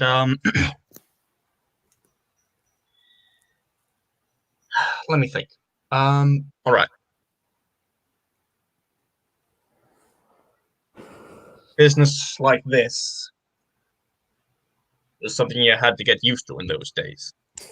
You had when the powers that be started seeing you as less than human, something like breaking into a cop shop to steal a robot that's been reprogrammed into a doctor robot had become almost routine. That's great. I dig it. Yeah. Truly +3 superhuman. Yep. Yeah. All right. With a +3, you're able to get to the evidence locker, but it is locked. It's in a cage in the room, so essentially you can see the fax machine through the cage, but the door itself to the cage is locked. I knew I should have taken burglary. Yep. You can give me an investigation check to figure out where the key is. Okay. +4. All right, with a +4, you realize that a cop is the evidence locker clerk is it's on his person. So, do you have dexterity as 1? Yeah, that's part of my noir. Well, guess what? You can pick his pocket essentially, but this will be an opposed roll. Okay. And he will be at a +2. So that's a +6 superhuman. All right, well that beats his 0. So, Wow. yeah, well, his role is at superhuman tier because of the sensors in the police station. But okay, so +6. but your +6 beats his +0 quite handedly. So you're able to get the lock, get the key, unlock the door, and get it back to him before he realizes it's gone. And you're able to steal DocBot away. And of course Peter Silvertail, you storm out of the police office or the police station pretty quickly after you get the signal. So your theft is complete, including with the normal fax machine, so they'll never know. So DocBot is, of course, why hello, I'm Dr. Bot. My voice is meant to be soothing. It's not. I think it's fine. Oh, well, thank you for your feedback. Your feedback is important to us. On a 1 to 10 scale, how likely would you would recommend DocBot to your friends and colleagues? A 10 if you are a medic for us. Yes, I will be a medic for you. I am. See, guys, negotiation's easy. All right, so you have You are clearly a very good negotiator. Well, yep. I should have been doing this from the start. All right, so it's time for your last scouting thing before filming can begin. The cliff, the precipice. So, it's a very dramatic looking cliff. There's just this flat, featureless plain, and then there's a cliff that sort of goes up, and it's over a massive pit. Like Grand Canyon sized pit, and there's like metal and like circuitry, and the stars are above you in an alien solar system, and it's very dramatic looking. If I give someone a shiny plastic computer mouse, will they tell me if this is the pit of doom? You bring in some plastic for bribes. So they say, this is definitely the pit of doom. Big time. You don't want to. That little cliff thing is actually an antenna to activate a cleaning system for the star engine, which is a massive vortex that sort of scourges the landscape. So don't touch that. Now, when you say scourges the landscape, it's good advice to not touch that. It's like all of the landscape. Yeah, I mean, just like a big honking chunk of it, like 20 kilometers square at least around this place. Oh, that's not too bad. It's not too good. It's not the whole planet. Fair. I mean, there's more than one of them, but this is this little sectors. Cleaning vortex activator. So can we find one that's broken and doesn't work anymore? Like you Oh. said, there were multiple cleaning antennas. Oh yeah, so yeah. I There's one every like 20 20 kilometers. kilometers. Yeah. Yeah. So so you tell Naomi's like, well, I can't just make portals anywhere. This is the only place I can. I take a week of calculations to triangulate a new one, and there's no guaranteeing that one would be broken either. So we need a vehicle here. I don't know, and that's just I'm teleporting people across dimensions. You're asking a lot from me. So can my driver take care of the transport then? Oh, you have a driver? I have a mechanical robot butler Oh, with drive at +1. okay, yeah, I mean, I guess. On a mechanical manservant. Oh yeah, you do have a car. Miles. You just bring your car in and have your butler drive you around. There we go. Okay, so the question is finding one that's broken. And again, that'd be better for me with investigate or Arcanon with whatever technical skills he has. Yeah, I could find one Arcana that's can make a working and break sorcery it. check. Well, and also if Spencer has informed us about the plastic thing, we have a trunk full of Mardi Gras beads. Oh yeah, there you go. And cheap imported toys. I like that. So you do. The Arcane actually can give me a self-taught sorcery check to use a scrying ritual. Woohoo! Yeah, that sounds good. It would be like information plus range. So I have self-taught wizardry at +4, so I just roll the dice and then add 4. Yep.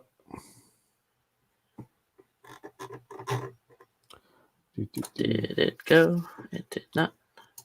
Did you put it in the dice rolling channel?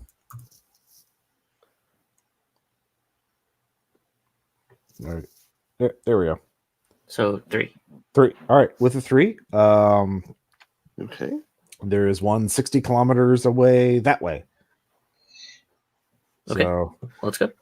all right. So you drive out that way. Takes you, I guess, actually with your driver. Well, even so, the train is kind of fucked up in places, so it still takes you like 4 hours to get there. And when you get there, Well, it looks, yeah. Can the super scientist enhance the car? She's kind of taxed just Fair. keeping the dimensional machinery working. She's also Whatever. It's her job. Just make her take more brain drugs. Yeah. I'm sure that would be fine. So it takes you 4 hours to get there. And yeah, it is. Wait. Don't we have sparkles with? You're scouting. You're not shooting. Okay, yet. that's right. Yeah. Okay, fair. So, but when you there is somebody on that cliff. There is a crystallod, and he seems to be messing with some kind of instrument. Yeah. I saunter up. Clang, clang, clang, clang. All right. So, what? Who or what are you? I am Art Cannon. You are. Half of you looks normalish, and half of you looks twisted and ugly, organic. Ugh. I have been called the negotiator once. Okay. Negotiator. That was a joke. You do not get jokes. What is that instrument you're instrumenting? It's a great line. It is a delicate scientific apparatus that I am using to measure quantum fluctuations and field variances. It's very scientific. That sounds awesome. Do you want to star in a movie? What is a movie? It will make you famous amongst your people. How? They will all see you being Movies amazing. are things you see? Yes, they move. They move. And there's sound involved too. There's sound involved too. Kind of one of my first times in the business. In the business, it's a business now. It's all these things. Yes, making, moving, talking pictures. These are my friends. Talking pictures. I see. Why would you make talking pictures? To record your exploits and disseminate them. Yeah, you're the famous scientist, are you not? Why are we recording this guy? I don't understand. You're not doing a very good job of explaining whatever cultural phenomenon you were trying to explain to me. Are you a famous scientist amongst your people? We don't have titles. We do many things over many years. We only short-lived species have things like titles and businesses. We do everything. We learn everything. We do everything. We are each tens of thousands of years old by your standards, or even longer. So we have time to learn everything. That is how we work, how we are. So I do not understand this. This is confusing to me. As is me. I push forward the rabbit. Tell him that we need this place and that we'll help him out if he lets us have this place. Wait, why do we need this place? I don't know. Well, this is a cliff that's not going to cause a storm. Right. Yeah. Hey, how long are you going to be on using your instruments there? Are you going to be a couple days, minutes, seconds, what? 45 cycles. How long's a cycle? What units of time do you use? Revolutions of a planet around the sun. Any planet or a particular planet? Well, the one we're on, for example. The one we're on, that's the cycle. Okay. Oh, okay. How long? Okay, that's fair. We're obviously not super close to the sun, so it's going to take a while. Yeah. Yes. 45 cycles as many. All right. I mean, do you have any problems with us working around you? I mean, don't touch my apparatus. No, we can make sure that doesn't get touched. I mean, I'm going to be Is right that here. something we can promise? I mean, let's just put a little wooden The storyboards use the entire cliff, especially the edge. Like characters dangle from it. There's a fight scene. There's a little making out. Another fight Can you scene. move your apparatus? No. Quantum fluctuations. I mean, I'm measuring the field variances of the unstable phenomenon at the bottom of this pit. Well, I mean, Just okay, so Mrs. Beaver can make us any prop, right? So what we want is a prop that will give him a, what do you call it, invisibility cloak that'll spread over him and his apparatus so it won't interfere in the movie. What? Don't make me invisible without my consent. I don't know how that'll affect my instrumentation. I mean, your instrumentation will be inside, still doing but that whatever it's doing. might affect its observations. No. It's one way only. It's composite material. Those are words I've heard the worst before. kind of material. Oh, composite. Ooh. Are you measuring only at the bottom of this cliff, or are you measuring at the bottom of all I cliffs? mean, if it would be sped up, if you want to speed this up, you could take the instrument. I would allow you to move them to the bottom of the pit. Oh, would that be better? Yes. Oh, well then. I mean, it's extremely dangerous. How so? No, it's easy. You just drop them. Well, I mean, No. Space-time fluctuates the further down you go. And you could age rapidly, increasing the effects of entropy, or your flow of time could be personally reversed. So can I make a technology roll? I can. That shouldn't affect me. My movie's a timeless classic. Back on That's fair. back on Earth, young children created experiments where they would drop eggs off a very high cliff and cause them not to splatter at the bottom. We can do the same with the instrumentation. No, it has to be fixed to the side. You have to go down and fix it to a stable thing so it can record it over time. I mean, unless you get to the very bottom, then it will only take seconds, but it would also take millennia because of the whole space-time thing. So if it falls down, it will take millennia to reach the bottom? It will and it won't at the same time. Quantum fluctuations. That makes sense to me. Yeah. So it does not make sense to me. Can I build a parachute that when it gets to a certain point, you press a button and then it anchors itself your into the wall? self-taught sorcery, you could create a custom protective field that would protect against space-time phenomena. I thought you could that's what it was summon a measuring. night god or something to carry it.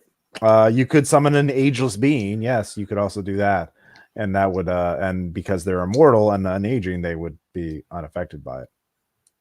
Sure, I'll build a thing. Or I mean, Spencer is technically saying his character is a fictional character. His character may not age ever because he's a fictional character. He's I don't want to lose him he's though to this immortal task. I mean, probably a consequence of some kind. Yeah. No, it'll be fine.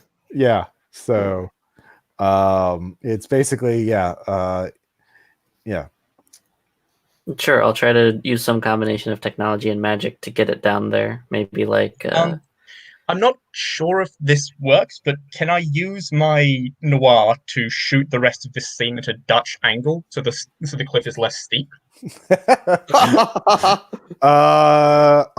Yeah, give me a roll for noir. Yeah. That's great. +4. Yeah. You could fake it. Like, yeah, you can get halfway up the cliff and fake it. Yeah, with the noir abilities. Yeah, the Dutch angling. Yep. You definitely could do that. Yeah. So yeah, that's another way of solving it instead of, going through the space-time fluctuations. Yeah, it's fine. So Could possibly go wrong. Yeah. Good job. So, Cool. with that, you're ready to start filming. With everybody, so you can go back. You drive another 4 hours back. Mhm. You inform Nia, she's excited, and so she gets the cast and crew together for sort of a welcome. We're here. Here we are. We're gonna break everything down so that you meet Laser Skeleton for the first time. It is Laser Skeleton is skeleton. There are lasers sort of glowing in its eye holes. And there's little lasers sparking up every once in a while from it. There's Betsy. There's Cambot, which is a robot with a giant camera for a head. It spins. It also has a little 3D printer in its chest, and it keeps printing out cameras and planting them on things. Mhm. And all the rest of the people that you met. So as they begin filming, you all can let's see here.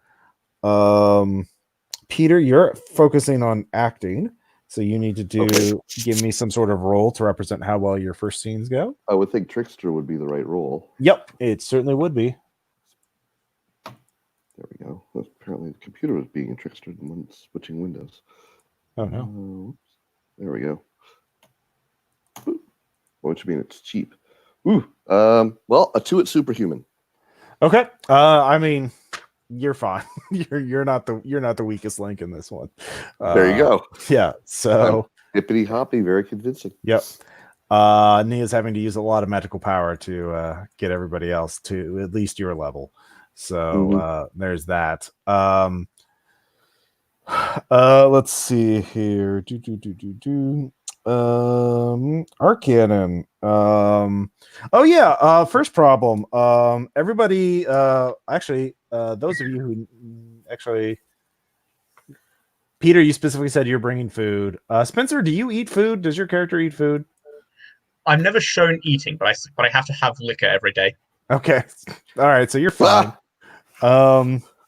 So Steve the Clone, and Betsy the Beaver, and let's see here. They and Nia all get sick because they ate food brought by Art Cannon. do you want to hear some of the food that I brought, guys? I would love to hear it. I'm curious. Okay. I brought some spicy ice cream. It's just Okay. it's also melted, so it's double hot. Yep. There's battery acid in the coffee. So the coffee really does taste like battery acid. Fair. There's sushi, which is I tried to mix it up with the raw ingredients, so it's beef tartare sushi. Yeah. That's better than And, chicken sushi. There's pineapple pizza, which I've had the teriyaki chicken sushi. That's not right. Well, I mean, would have been if the fine, but if no the one chicken's cooked, it's fine. Yeah. no If one went it's after raw the chicken, pineapple yeah. pizza, Yep. which was cold anyways. But no one went the after it pineapple because pizza it is like looked gross. pizza on pineapple, not actual crust. Yeah. All right. So yeah. You found a very good cheap pizza place in Brazil. Mm-hmm. So there's Brazilian pizza. From what I've seen. I mean, there's Fortunately, also the Brazilian barbecues where it's just infinite meat. Yeah, fortunately you do have Dr. Bot to keep everybody recovered, so it's not a total loss, but that's sort of they realize they're going to need to get a better craft services. You're going to need to get your Naomi kicks you out, is like, bring back real craft services. Now Come back with craft cheese. So you've been fired from craft services. Yeah, multiple food poisoning cases. Yeah, that's the problem. my one true calling. So let's see here, Spencer. You're not doing anything aside from general producing duties. I can go back to Earth and try and find some craft service people. Okay, I don't like know. a caterer, like of some Yeah, kind. caterer. Okay. Or you could just get like a super scientist to make you some food pills. Well, that would super scientists tend to be a little more expensive than standard caterers. Are you sure? I mean, you know what Iconoclast asked for. That's true. That's true. Yeah. So, so Spencer, yeah, you're back on Earth. You're shoved back through the portal. You're told to go get a caterer of some kind to bring real food. I guess I make a contacting roll. Sure. I mean, you could talk to the don't know chef at the Undead Dolphin. Oh yeah, Oh, yeah. actually, yeah. Start there. All right. Head to the undead dolphin. All right. Yeah. So the it is. Who is he? Oh yeah. So the person behind the bar is she is an orc. And she's wearing like a vest. She's very kind of like Coyote Ugly, fashionable. And she's like, hey, what's up? Yeah. Hey, yo, Spencer. We're shooting I was wondering if you're available for events or I suppose craft services, catering. Oh, yeah, I guess. Can you? Yeah, I mean, sure. You can you mix drinks? I can absolutely mix drinks. Okay, all right. We'll trade. You cover tonight, and I'll do craft services. I've got a horn of plenty in the back. I can just get help me with these coolers. I just pour out a couple of horns worth of food. And All right, that'll be fantastic. You all can head over to the warehouse over and give an address. all right. So you fill out the coolers. It's just a horn of plenty, and so and it's just It makes that noise. It does. It's very Inception sound. And you're sort of hit by some of the backblast of freshly cut meats and vegetables, and it's just a feast for the eyes. It is very Scandinavian in nature. But yeah. She just fills it up, carries them both easily, over 100 pounds of food, and just walks off. So then but it's rush hour now, and so Spencer, what skill are you going to use to make drinks and tend a bar? Okay, can I do resolve for this? Yeah, to handle the. Yeah, sure. Okay. I'll give you that. It's going to be pretty stressful. +4. All right. Let's see what plus attack of 3 on your resolve is going to be. 3. So your 4 beats that. So you're able to keep from losing your shit. As you are just slammed, and there's people there are robots and base raiders coming back from bases demanding all kinds of exotic drinks. Lots of people just get scotch on the rocks. Yep. And so you're going fine. Yeah. So yeah, that's sort of exhausting, but that'll take you up for a little bit. Meanwhile, back at the movie, the Nia is still working a ways, and you're actually shooting quite fast. Let's see, but now you need to recruit some of the locals for shooting. At this point, the full council has shown up, and they demand to talk with whoever's in charge. And Nia says, "I'm so focused on my art. Can you two go talk with them?" I mean, maybe I should do the talking. Well, yeah, but have Arcan in there just to back up. The negotiator. Yes. Yeah, do that. So you go meet with them. They're wearing very glowy robes that look very official. They're sort of crackling with energy as their crystal bits are like more glowy and special looking. Mm-hmm. So they're like, you who are trespassing on the territory given to us for ancient rights of the since the treaty of Cadian the 8th of the battle of the destined virtue, and he just goes on. Might I have those documents to review, please? I'm sure we can work something out. A like fourth dimensional crystal sort of manifests Yep. in and above you. Give me a resolve check. Is it resolve or would it just? Yeah, no, it's anything with willpower. A willpower. Okay, so Can I that's assist as trickster. well with my resolve? If you want to touch the fourth dimensional crystal, sure. That would be a 5 at superhuman. Okay. Boy, I'm just rolling like shit. So Arcane, I assume you're not touching it. I want to help. I'll touch it. Okay. All right. Are you really helping though? We're about to find out.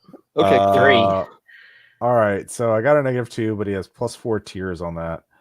And it was let's see. So you take 2 mental stress. Because this was stressful to you, and you don't learn anything from it as your brain is a bit zapped. That was for Arcanon. right. You are fine. Yeah, I'm used to this from the ideal stuff. So Yeah, that's true. This is and it's a very apparently the solar system was the whole reason the star engine is here is because it was given to these people who lived in one of the more habitable planets, and they were given but there's a massive battle here, draining most of the energy from the star.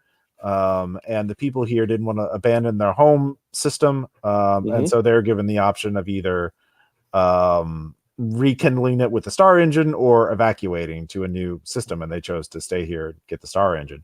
But the problem is that there is another civilization in the system, and they're the ones who built the star engine, or they're the ones who installed a guardian, because there was some sort of rivalry between them, the likes of which is too complex even for you to follow. Understood. It's unimportant. Yeah, it's also happened millions of years ago, which is why it's unimportant.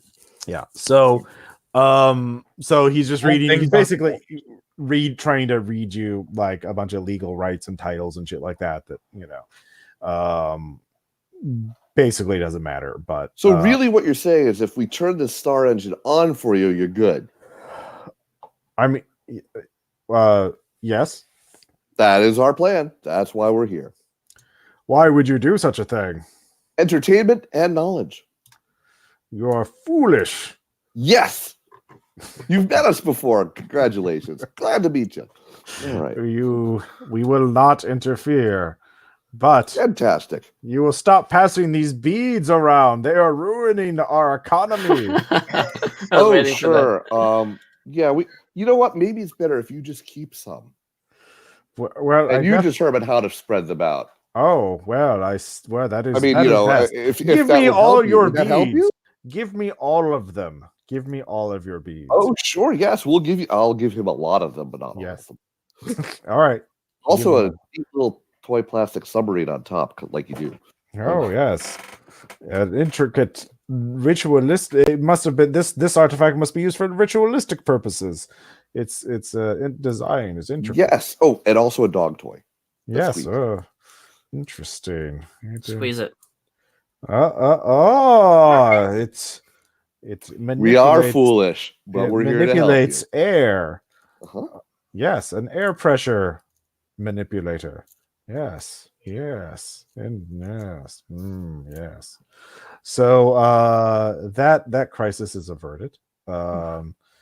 For now. Thank you, plastic squeaky toys. Oh yes, we've created another problem, but it's down the road. Yeah. So I took 2 health damage. Composure. Composure. Composure. So basically, your character has 4 to start with, but the way it works is if you take 2, you just mark off the 2 box. So yeah. And if all 4 boxes get filled up, you are knocked out. But you have +1 because you have resolve at +1. Is there a 2 box? Yeah, it's just like 1, 2, 3, 4, 5, 6, 7, 8. Okay, because looking at the stress tracks from the book, it's like a 3 dot and a 1 dot. No, there's that for you. Yeah. I think it's no. There's just dots. Like, Yep. yeah.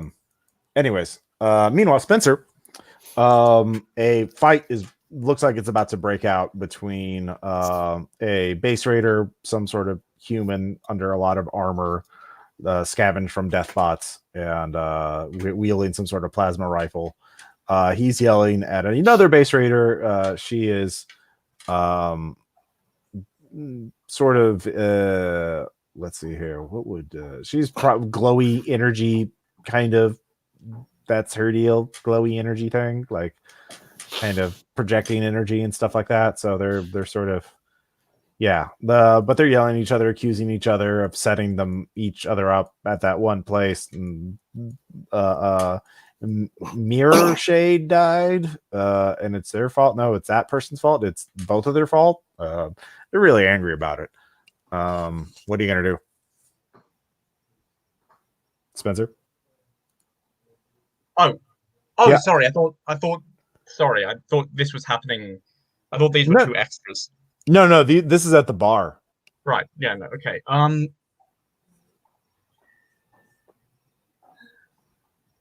right.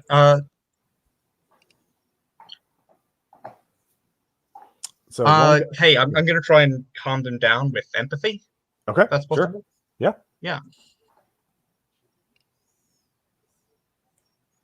+2, and I'm going to spend a fate point for not as crooked as I'm supposed to be. Okay. All right.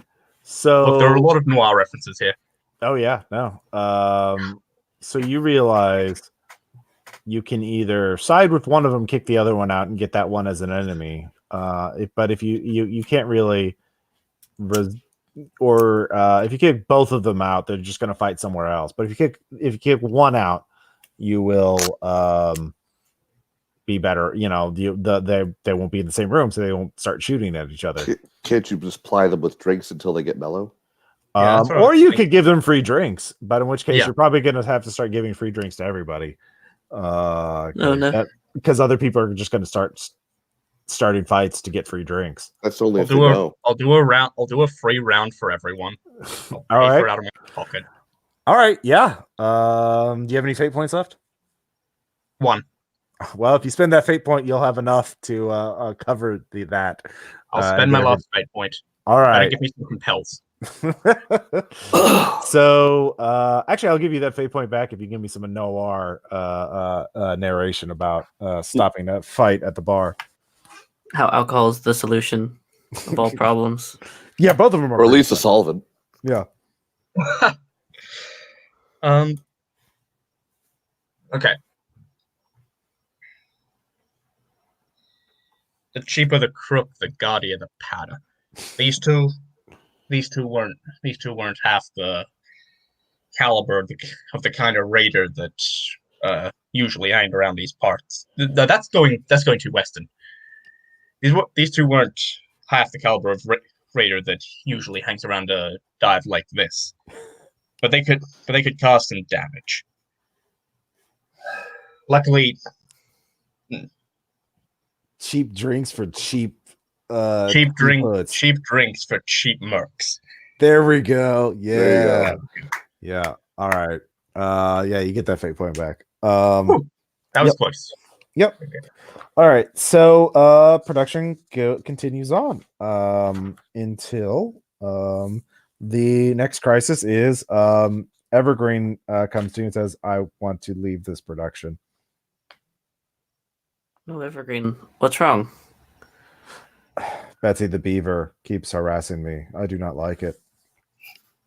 Is she asking you for more than what is polite? Is she? Yes, she constantly demands more and more exotic, more hard to grow timbers of wood. Teak is hard to make. I do not like making teak. She demands teak. She shouldn't be demanding anything unless it's for a specific prop. Oh, well, she says she has many props to make. Let's check talk with- to the director. Yes. Yeah, check with And- Nia. Okay. Nia's talking to some of the actors, Elizabeth and Sparkles, because they have a big confrontation scene. And Morty the ghost, i.e., Steve. Steve is actually in shackles in the background. He's like, "Why am I here? You're shooting the Oh, scene. no. What? I don't remember being shackled up in the first place." Morty the ghost has been in for hours. Steve's very confused at this point. Betsy, and he's like, "Hey, what's up? Hey, how's my favorite producer? Thank you for talking to those councils and their scary glowy things." Do you need a lot of props made out of teak? Nope, I don't need. I thought this person Betsy could make them out of any type of wood. I told Evergreen to make the cheapest, easiest, fastest wood to make. What's this about teak? She's requesting very difficult, very hard to produce wood. She did mention something about teak being more delicious or something. So Oh no. maybe she's just snacking on stuff because somebody screwed up craft services earlier. I don't know who would do that. That is horrible. Okay. Well, why don't you talk to her and get her on task? Yes, Evergreen is about to leave. We can't have that. He's useful. Everybody loves Evergreen. He'd be Okay. a huge damage to morale. I mean, he doesn't really do anything anymore, but he's just pleasant to be around. He smells nice. Or yeah. So Truly the best of us. And yeah. I clang over to All right. Betsy. All right. Do I have any backup? I look around for Peter I Silvertail. assume Peter is with you. Yep. Okay, Peter, let's try to carefully negotiate this without letting our own personal feelings come into play. Oh. You're asking a lot there. Gentle negotiation. Well, actually, where are we on prop building? Do we need any other props? Let's we find don't out know. the facts. Let's Yeah, find out the facts. Let's find that out from Nia first. All right. Actually, yeah, one of you can give me some sort of like alertness or type of skill check to check the list of props. All right. So, Self-taught wizardry. I'm really good at reading books. what would this be? Research, information, insight? Do you have alertness? No. okay. I don't think so. Disguise, physical force, resist damage, dodge, leap, move, stealth. Let me look in your Dexterity, guile, insight, willpower, conversation, convince, information, networking, okay, that's fair. I could would create a allow research, and wealth. So okay, that's research it. and wealth. Yeah, research. Okay, so lawyer. Yeah. Which makes sort of sense. So that's a, I think that's a 4. Okay. Superhuman. Yeah, it looks like Cool. you're pretty up to date on props. So yeah, it looks like you're fine. Yeah, it's 4 extraordinary, but still. Yeah, you're fine on props. So we don't really need Betsy anymore. Well, if any of the props were to break, we may need her as backup. But Yeah, let's. but we don't want to give her that definitely- argument. I just want to make sure we don't really need Betsy anymore. Okay. It gives us Okay. a power, some strength in the negotiation. You see. Mhm. Yes. All right. So Also, haven't we fixed the craft services thing? yeah, the orc's there, but Nia likes to needle that in because she got sick too. So Betsy, Yeah. Ah! Oh, hello. hey, you know your teak Peter. demands? I'm sorry, what? The demands for Evergreen to keep making teak. I don't know what you're talking about. So you are Neither do not we. asking him for specific kinds of wood? I mean, he may have given me teak. I mean, I just asked. He's made an allegation that you've asked him for I the teak don't know repeatedly what, against his objections. Nope. I did not do Well, I'm that. glad to hear it. So don't do that because that would be bad. Sure. You'd be in breach of contract. We'd have to leave you here. I'm sorry. What? Don't worry about it. I'm sure you would never do something like that. Okay. You So all read the therefore, you're not contract, right? anything or being left here. Just Okay. saying. No. Everything is going to be fine. You've done a great job with all of the props so far. We're on schedule for all the props. Everything is As good. long as Evergreen does not complain about you again, you're fine. We just need Evergreen to stay on here. This way we can all just finish this movie very quickly Okay. and then go. And I'm sure there'll be plenty more teak back home. Also, check with craft services now that we've got the orc She's doing great. Yeah, I saw the Viking food. It's very nice. I thought it was really tasteless, bland. Yes. Different problem. We'll work on that later. So, all right. So Spencer, your shift at the bar ends. The orcs catering is providing the food for the rest of production. And so as you continue on, as you are all staying here, in sort of like high-tech shelters that Naomi built, just to speed up production, because again, going through the portal probably not good every day. So she kind of seems distressed not going through it a lot, at least for some people. You're kind of confused by that, but it continues on. So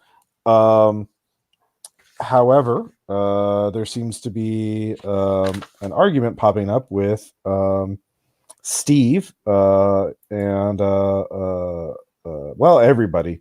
Actually, as you continue on, all of you can give me empathy checks. Empathy. Where Would are that all of these be skills? covered under insight? Insight, yeah, insight or empathy. Okay. 4. Okay. Ooh. Well, that's a 1 at superhuman. All right. So with a 4, actually that means still positive. So it's actually pretty easy to pick up on there. It seems someone spread a bunch of rumors that everyone was going to be abandoned as soon as production was done on this planet, so they wouldn't have to pay anyone. And so I just need to toss Betsy off the cliff. She'll be fine.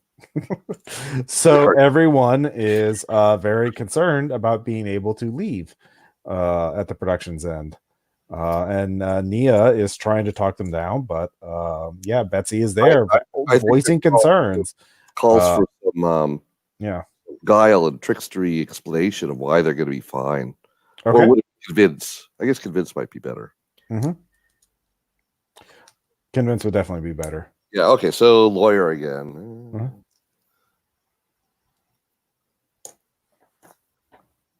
That did not work for some reason.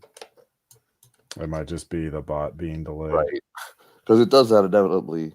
Yeah, every time we play, it seems it only does so many after a while. It's like, and then it gets tired. Yeah. Well, anyway, so okay, so the argument. So, did you guys forget to thank the bot? Thank you, bot. Yes, thank you, Des. All right, so I will give them a final lawyery speech. Creatures, entities, gentle beings on this production. These rumors that are being spread are untrue. There is no one in danger of that except for people disrupting the production, looking at Betsy. And I am sure that no one else is causing any. All I've heard is good news from the director about all of you, except for, and I look at Betsy. But we will not name names or point my finger, which I'm doing. And then eventually we'll get a roll, I hope. Yeah, I could see if I could. There's an online dice roller for fate. Try typing it again after I thank the bot. Should work. Actually, I'm going to try and make it easy for it. See if it'll roll a normal d6. Oh, there we go. Yeah, you're right. Weird. Oh, okay. Where's mine? There. Oh gosh, I rolled up. No, that's the. Yeah, that was the regular d6. Where is? Just roll it again. All right, I'll just roll again. I don't know. Yeah.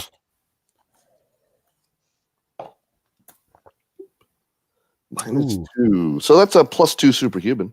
All right. Wait, +1 extraordinary. My bad. Do you have any fate points to spend? I do have a fate point, and I think that this is a time to use it. All right. So you seem to mollify the crowd. So, dude, put a fate point on it. Yeah. If you spend the fate point on, you will calm them down. So production resumes.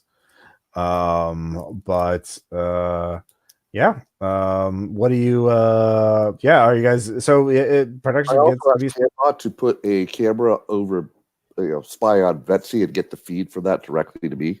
Oh, okay, yeah. So if she causes any more problems, I'm going to be there. Okay. All right. So, but as you're doing that, well, you do that, set that up. I'm gonna Yeah. take Betsy aside and have like a nice, pleasant, oblique chat to her about how great it is to work on a sci-fi production, because in noir movies, usually a lot of people die at the end. Okay. That doesn't happen in sci-fi movies at all. All right. So you're gonna make an intimidate roll, I guess. I don't actually have Intimidate. Let's see here. I was thinking of using this as Deceit? deceit. Yeah, deceit. Yeah. Because I can't actually back it up. Yeah. +2. Okay. She will get a resolve check.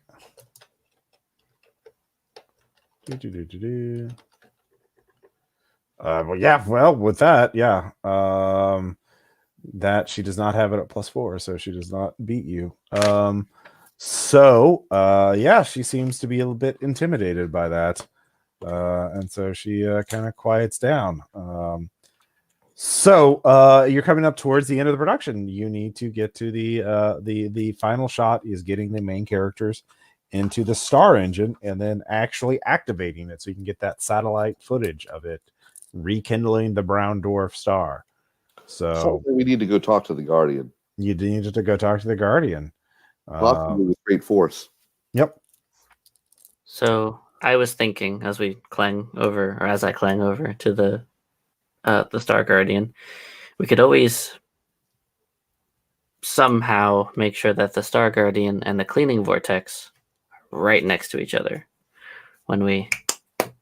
if he doesn't, agree with our negotiations. Okay.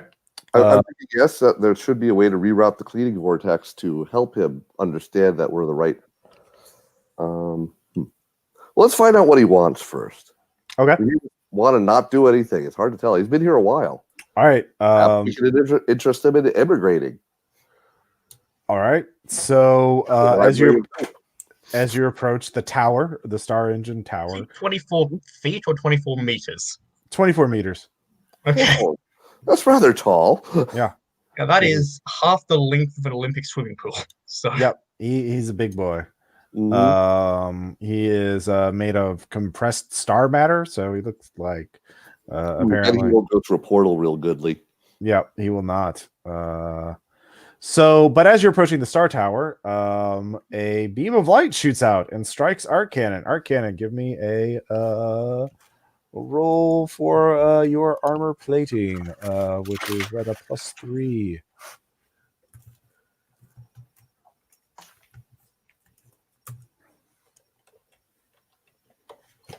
1 + 3 is 4. Okay. All right, your armor plating absorbs this attack. And it is there are apparently automated defense system beams of light that will attack.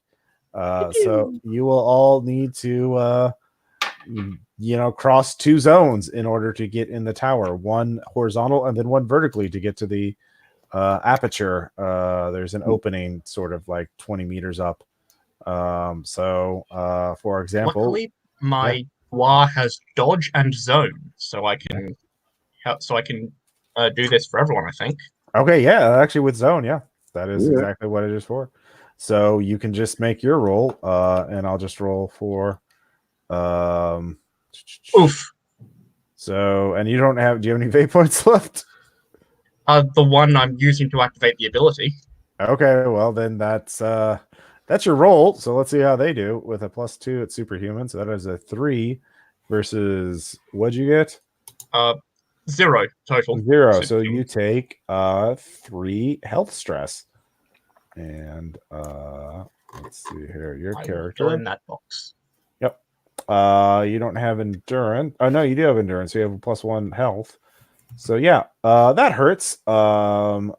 And you do not advance. I will say you are knocked back when you are hit by something and you take any damage. So, Peter Silvertear, are you going to be in your robot suit, or are you going to jump out and dodge around? Well, I'm thinking the dodge around might be the better option here because I could stealth it. Yep. Guile, insight, Yeah, disguise. no one's tried to stealth it yet. Damage. I'm sorry, what? What's more powerful though? So the suit lets me do disguise, but not Mhm. invisibility, right? Mm-hmm. You know, I also don't think you can jump while you're in the suit, although you No, could no, climb yeah. up. I have, yeah. It's the where to go? Hair of Legend is Yeah, yeah. dodge, leap, move, stealth, Mm-hmm. with the conviction of laugh at every foe, which means I probably want to taunt him. Except Mhm. that doesn't seem wise yet, since I can actually see him and won't know he's actually hearing it. So, Well, you don't know what's shooting you. This might be like that's true. It could just be an automated system. Yeah. Arcade, but taunting it anyways would be funny. So yeah, which one? I would give you a fate point if you just waste an action to taunt it. Oh, okay. Well, then there we go. Yeah. Guardian of the Tower, why do you bother with these dazzling beams? Speak to us. All right, you get shot with a 0 superhuman. So So this would be, I guess, a dodge. let's see here. Yep. So it's a 2 to you because your dodge is at extraordinary. Well, I rolled a 2, so that is. Yep. Let's see, And Hair of Legends, I think, at 2. 2 plus 2, 4. Yep. So you dodge out of the way. So you get your fate point because you just taunted there. No one responds. So you're still where you were. So guys, I don't think this thing's on. I mean, I think it's just an automated thing. I'll rush ahead and turn it off. All right. So that's a choice. Yep. So you're hit with a superhuman attack of 1, and you block it with your armor plating. So you get to the base of the tower. So in order to get in the aperture, you'll have to go up next round. Spencer, what are you going to do? I think I'm gonna try and I'm just gonna try and keep going, just running towards the tower. Right. Give me another dodge check. All right. This is at 0 because I don't have. Because I only have. Well, I mean, dodges. you can. You don't have any fate points left. My power is taxing, and I got a -2, so 0. Okay. It hits you again because it's at superhuman tier. Yeah, so that is going to be 4 stress. So there goes your 4 stress box. So ow. Yep. You're gonna have to narrate a bit. So let's see here. Can I use Peter, leap to bypass it all? I'm sorry, to use what? Leap? Yep. Give me a leap check. What could go wrong? That's a 1 at extraordinary. Okay. Unless I spend it. Oh well. That is a 4 at superhuman to zap you as you're in the air. So I assume I don't get a dodge check to react to that. I mean, I'm treating your leap as your way to bypass it, but yeah. It hit you, so you take 3 stress. And I can't use a fate after the fact. No, you could re-roll it, or spend 2 points, but it got a 4 superhuman, and with your that's way. Okay, yeah, so it's at a 6 to you. So yeah. All right. Well, how much do I take? I would say 4 stress. So stress tracks health, composure, reputation. This is health. There are 4. Yeah. Let's see, improvements. Oh, that's Niles' stats. You have 4 stress tracks at the bottom. So at the very bottom where it says stress tracks on page 215. 215. Yeah. Yeah, that's what I'm looking at. Yeah. So you have 4 circles. Yeah. So like that's the first 3 are everybody gets that. The 4th one is your bonus one for having endurance. So I would take 4, which would just mark up the 4. Yeah. Oh, okay. So I'm okay as long as I don't take another hit. Yeah. Well, no. Like the way it works in this version of Fate is that if you take 4 points of damage and you have a 4 box open, you just fill in the 4 box. Okay, so the last circle is the 4 box. Yeah, and the 3 box, and then the 2 box, and then 1 box. So like, okay, you have to fill in a box to whenever you take damage, but like each box is worth that many points. Okay, so the first circle is a 1, the second circle is actually 2, the third circle is actually 3. Yeah, got it. Yep. So you're zapped. So Arcannon, how are you getting? Don't worry, guys. Just stay there, and I'll turn off the. Oh God. Yep. Yeah, they both got zapped pretty bad. Arcana, what are you going to do? I'm looking for a way to turn it off so they can safely walk in and we can have a nice conversation. Okay, you could use sorcery. You're at the base of the tower. You could climb up. So I think you're pretty strong. Let me look. Sorry. Arcana sheet is here. You could actually return fire. But yeah, or you could use. Yeah, you don't really have. I want to cast a spell. Yeah. All right. What do you want the spell to do? I want the spell to turn off the zapper. Basically, put a energy force field around where. Oh wait, yeah, disarm. You're like disabling is a trapping. Like you can just disable things as a trapping. So yeah, with range, so you could just turn it off. Yeah, give me a self-taught sorcery spell. Okay. That's a 2 + 4 is 6. Ooh, nice. Yeah, security. Yeah, 6. Well, I'll roll, but I don't think they'll make it. Yeah. You disable them. Yeah, with your disabling spell. All right. So speed is not advantageous here. Clearly, I get back in the suit. Yep. That's a dismantle. That's what I was thinking of. But yeah, you dismantle those things. Or security, or whatever one. It doesn't really matter. So as Spencer is sprawled on the ground, there is royalty-free saxophone music as he starts talking about how back on the silver screen, he was just an average Joe. The worst he ever had to think about was a bullet in a back alley. And the hardest thing about coming out here where there's color is the fact that that color often comes in rays that will want to vaporize you. All right. Yeah, no, you get your fate point back. Yes. That was very good. So you open up the aperture. You will get in one way or the other, climbing or jumping or clank. Yeah. And you're in a massive tower made of alien, technology that is very sort of bluish. It is very dimly lit. It is very it looks very abandoned, like nobody's been in here for millions of years. And you start climbing the tower because there's just Guardian could be dead. Yeah, you think that, but then as you're just wandering the castle for what seems like a long time, as you just see strange frescoes on the walls of people and events that you have no idea about, but they seem rather significant. There are statues commemorating. Again, this is rather beautiful looking, but beyond your experience. You've never seen anything quite like this, or at least this culture and the style of art and the multiple styles of art. It seems like it is quite complex. So anybody with empathy or insight or something to figure out something about this culture or the people who built it, can make a roll. Empathy. Okay. Yeah. So, that'll work. Insight. I got a 6 superhuman. Okay. One mundane. So here he's probably better. So you realize, Peter Silvertail, that the styles of architecture to your eyes, you realize that there are multiple styles of architecture and art and culture, and this is the summation of an entire civilization. This is like, imagine building a building that has everything from Greek to postmodern, and as you progress through the building, it changes in a sort of chronological order. Sort of a sequential chronology of the whole culture. Mm-hmm. You were guessing there's sort of little platforms and daises that sort of glow with energy. One of you walks by them accidentally, triggering a hologram of some sort that then disappears. It seems that holograms don't seem to fully work anymore.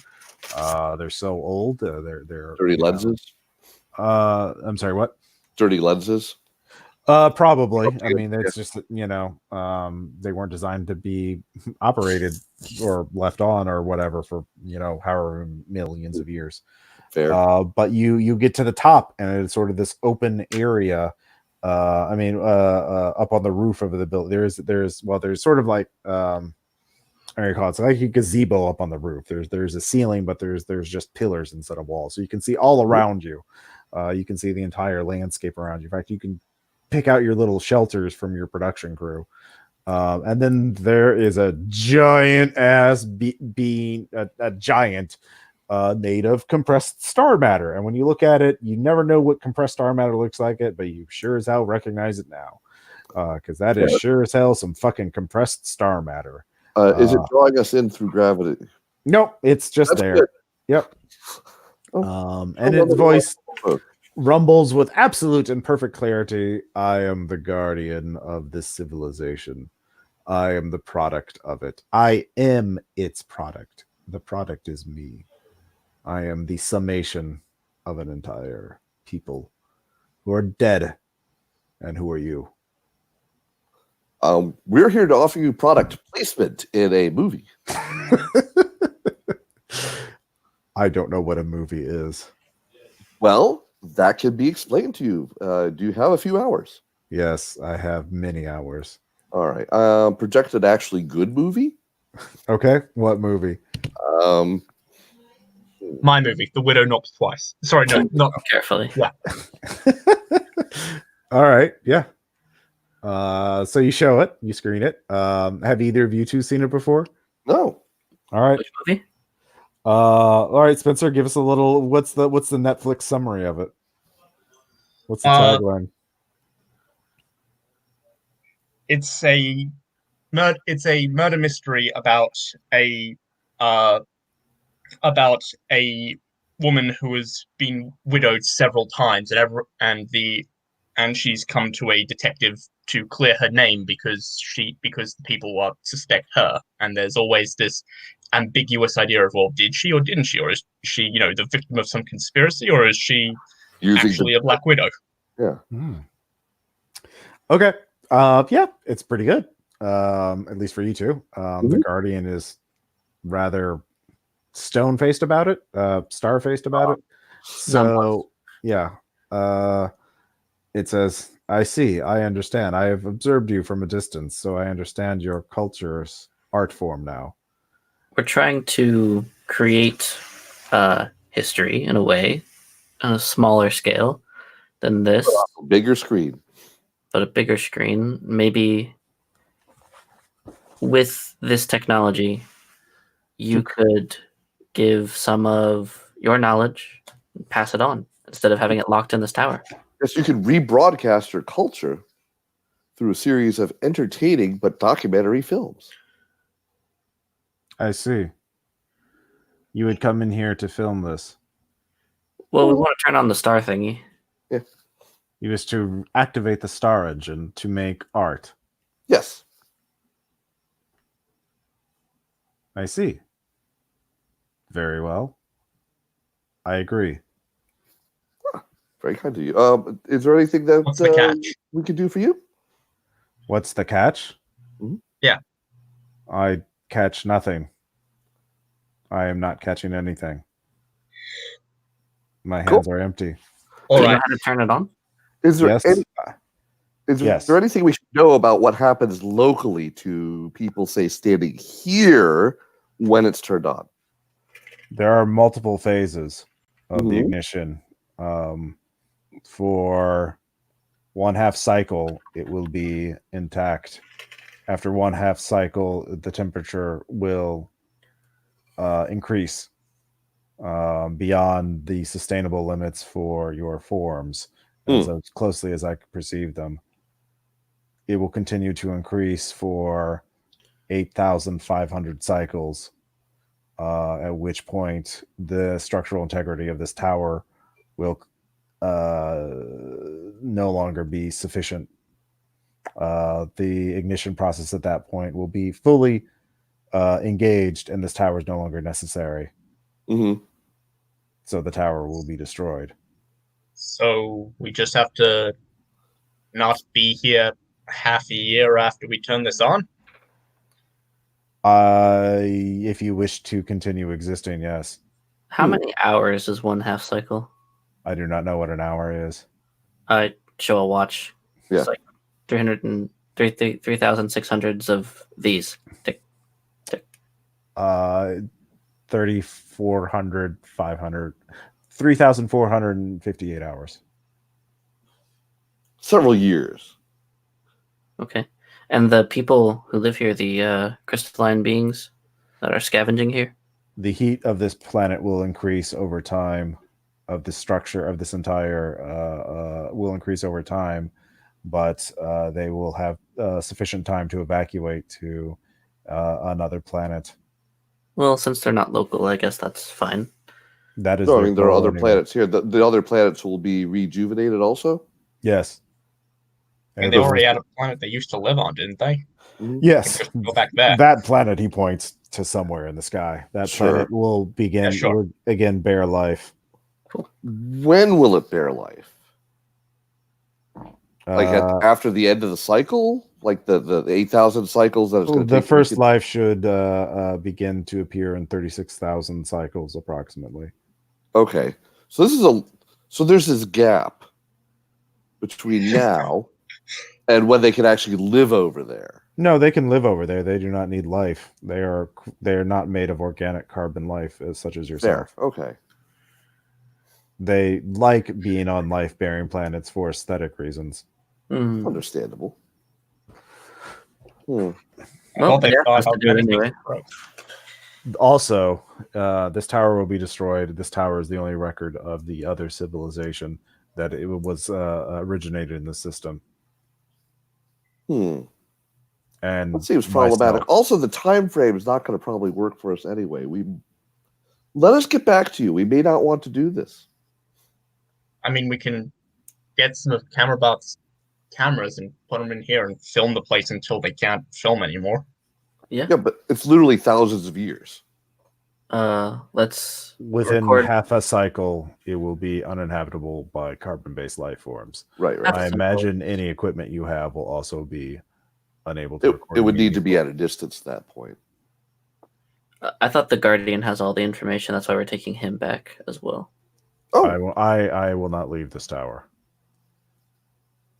Oh, I thought you wanted to record all of your information so that we could distribute it. no, he just No. respected the fact that we wanted to make art. Yes. I mean, honestly, like we can just, record all the hieroglyphs and architectural stuff here before we do it, or Guardian. as we do it. We've got I several mean, guys, thousand. you're missing the larger picture. Time. Our movie won't be done until the star is back on, right? And there's life back on the planets, which is 36,000 of these cycles, which is, I think, longer than a year. I thought we just needed footage of the thing. The initial ignition Yeah. will be very dramatic. Okay. Well, let us Yeah, go talk to our director and see what she wants to do. Okay. All right. Because it's Maybe going to still explain take all a the- half cycle to get to the point where that initial ignition is going, right? Yes. You'll have time to record another movie. Mm-hmm. Yes. All right. And we're clear that cycles mean basically years. Yes. Okay. All right. So Mia. All right. So you get to Nia. You explain her. She's like, "Wow, that's amazing. That's going to be memorable." Yeah. No, that's a great visual hook. Yeah, but when will we? Yeah, it's going to be a long time before we can actually get that. No. footage. Like the initial, like it's going to shoot a beam of energy into the sky towards the sun. Okay. And like that's going to be looking really dramatic, and the whole planet, like substructures are going to light up. So we'll see all these like cracks of energy from the the exposed pits. Like, yeah, Okay. I mean, but they're going to lose. You're going to lose the whole record of this whole other civilization. what civilization? Oh, that, yeah, no, I got. Well, yeah, that. I mean, do you want to do a documentary? Get that shot, but then do documentaries don't really what's sell here. as well. I mean, there's a lot of documentaries. I know, on the but market. it wouldn't cost that much. It's right there. I mean, we can. I mean, I guess, but Actually, like, Cambot could probably do it on his own. Just I kind of want. We can do that after we shoot the main scene. I guess. I mean, you Yeah, said that's we what have I'm like thinking. 6 months. Yeah. Yeah, yeah, sure, we'll do that. Well, after we let we get, but we're paying these people or feeding them at least, or we kind But of we don't need these guys. Yeah, exactly. We don't need Yeah. the actors or any of us here. Really, you just need Cambot, right? Sure. Will she do it, or is she? Yeah. I'll shoot some documentary footage. Sure. We'll do that. Empathy. Okay. Sure. Ooh. 5. Yeah, she'll do it, but she's not really interested in it. Okay. She's more. I mean, doing it maybe in we favor. could get someone else to come back and take over on the documentary. Sure, you could do that. I'm sure Naomi would help you with the logistics. Yeah, filming the Guardian himself saying like the dramatic. Let me give you a little spoiler. Like, alien civilization documentaries are a dime a dozen. There's like over 100 on Amazon Prime. Like, that's a good point. Good point. Yep, forgot about that. Yeah, no, like people are scared of the multiverse. They don't like knowing that there's infinite variation and cultures out there. They do like sci-fi things when there's human and interesting and exciting characters, and they know fake and fictional, like what we're doing. But like documentaries that expose civilizations have done greater things, blah blah blah. Kind of like, yeah. So Oh, hey, is the secret of building one of these things in that information in the tower? I don't know. I'm actually asking you. Is that something we could get from the Guardian? You can ask the Guardian. Sure. Okay. So you head on back to the Guardian. Mm-hmm. It looks at you. Mm-hmm. So is the information for building this entire structure, this entire star engine? Is that right? Star engine. Yeah. Is that contained in the information in this tower? I am its guardian. I am not an archivist. I do not know. Fair. Okay, not going to worry about it then. And you're good with us lighting the thing up? I have meditated for countless cycles on the purpose of my existence. I was to guard this place from the unworthy, but I do not know who they are. I was not given sufficient instruction. That makes sense to me. All right. This culture, this civilization believed in certain values, and I believe they would approve of someone sacrificing themselves for the purposes of art. I believe that is in accordance to their wishes, and I believe that is a worthy purpose for myself. Well, I'm glad we could help you come up with a worthy purpose. We will make sure that this goes far and wide, possibly across the multiverse. Because, well, anyway, I shan't bore you. Thank you. Move away before I unconvince him. Okay. Yeah. All right. We set up the camera shot, get the director, and give the signal to the Guardian to turn on the star engine. Okay. So you all do just that, and so basically, they have the final confrontation with Sparkles. With Sparkles, and when you explain what's happening to Sparkles, like, we're gonna wipe out a civilization. No, the history of a civilization. Oh yeah, ooh, I've never done that before. Well, does that help you get into the villain role? Yes. There you go. And then of course Steve the Clone and Marty the Ghost, and then Elizabeth Solomon. And there's Laser Skeleton is providing the special effects for both sides. He can fire different colored lasers and angle them off of walls, so it makes it look like Elizabeth and Sparkles are shooting different colored lasers at each other. Cool. Yeah, it's actually pretty cool in a synthwave kind of way. There's like, of course, grids and like gradients. Oh my god. Yeah. We're on the synthwave planet. Of course we are. Of course we're on the synthwave planet. Can I use my arc cannon at all to assist? I don't know where yeah, exactly. Yeah, you bring it to assist. You're the special finishing move that Elizabeth uses to finish off Sparkles. Sparkles, by the way, does have a costume that is like a bunch of like glued on or taped on cybernetic parts. He is Cyber Horse.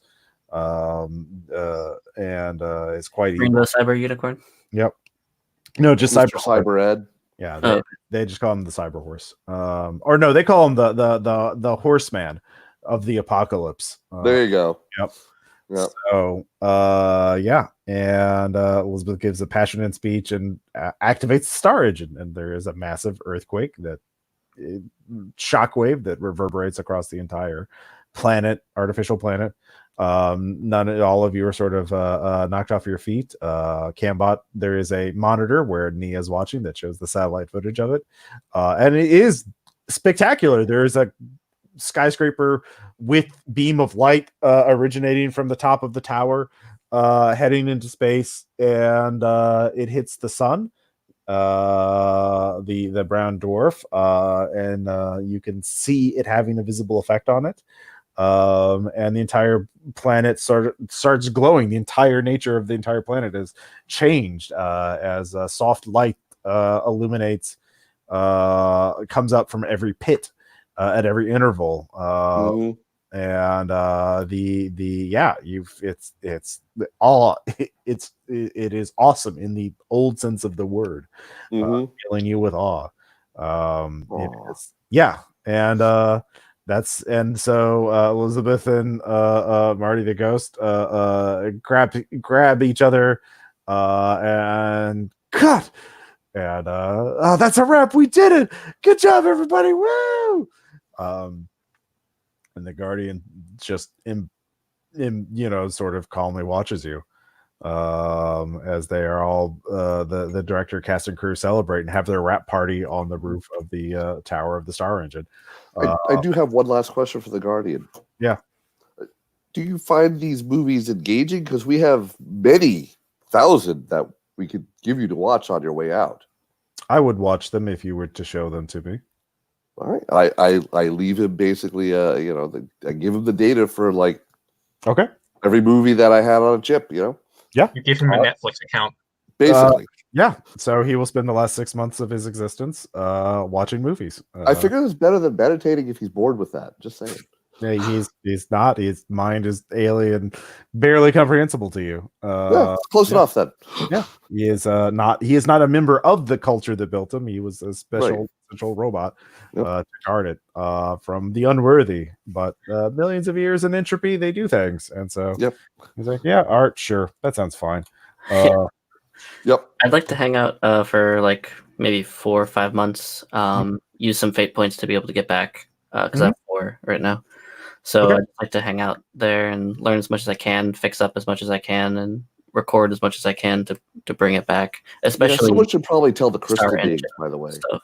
Oh yeah, no, the crystallons know. They know. They figured it out when the planet started going. Yeah, I mean, you can't be sure. Went into the sun. They kind of did that. So but yeah, you guys made a movie. You'll make some profit as they sell it'll become a sci-fi blockbuster in the Frank and Marcia world. So they can sell it to 100 different Earths at the same time. But how do you launder the money, the cash money from that world into profit into your world? Is it the simple way to gold bars? But are you going? We actually buy a variety of commodities so we don't flood our markets. Oh, I purchase and then sell a small statue of a bird. Nice. Okay. I don't quite understand how it works, so I buy a bunch of Bitcoin from one universe and realize that it doesn't transfer over blockchain to the next. Awesome. So you waste your profit. Awesome. That's great. Actually, if the Frank and Marcia worlds don't have Bitcoin, they aren't that technologically advanced. Good. Okay. So So we whatever although precious metals and whatnot are a big deal there, they don't know from the uses of really rare things like iridium and so forth. So we mine that. Okay, yeah. Using the profits there and then bring that home. Evergreen points out there's certain endangered species that are plants that you can get seed samples of in the Frank and Marcia worlds and bring them back. All right, we will partner with him to improve our profits, bring back valuable seed resources. Yep. Can we bring mahogany back to life? Yeah. Oh, yeah, that's a good one. So yeah, was Evergreen having kind of a thing with these other flora and fauna? Maybe we should watch. Anyway, yeah. So yeah, this will keep you all busy for quite some time as you have to go and launder money from various multiverses back into your own. As long as Naomi doesn't break. Yeah. How's she doing? She'll need a vacation sooner or later. But yeah. Yeah. This is it's a hit, and you even sell it in. It becomes a hit on BitTorrent sites, on your world. Right, of course. I mean, it showed in the underground, I imagine. Oh yeah, big hit. And so yeah, that's Midnight Protocol. Questions, comments, suggestions. Do you guys have fun? That Yeah. was fantastic. Yeah. No, I have a little movie making experience, so I thought it would be fun. Like, why wouldn't they make weird movies with superpowers if they had access to them? Of course. I mean, it's what they do. Yeah. Yeah. I mean, also except, love it's the- slightly illegal. Yeah. I think also one love thing the that I would have crystallizing moment when I realized that this entire planet was basically just your synthwave aesthetic. I don't know what you're talking about. Yes, it is. You know, that was brilliant. Good catch there. Yeah, So, there's like one Instagram account. Let me see if I can find it. That is like these looping synthwave. are those free use? I don't know. Okay. But Really let me want look at the profile. It's somebody I follow on Instagram, and let's like see. those looping videos of like the guy driving or whatever, and then it's like the 80s jagged VCR clipping on Yeah, the here we go. they're amazing. Let's see. I'll put it in the Discord, and yeah, here's that. And there's one in particular. Where are you dropping it? In game schedule or game chat? Game chat. There we go. Let me see if I can find it. Here it is. Oh, neat. Okay, that's where the star mine, the universe mine, or whatever it was, galaxy mine came from. Yeah, so like, yeah, let's see here.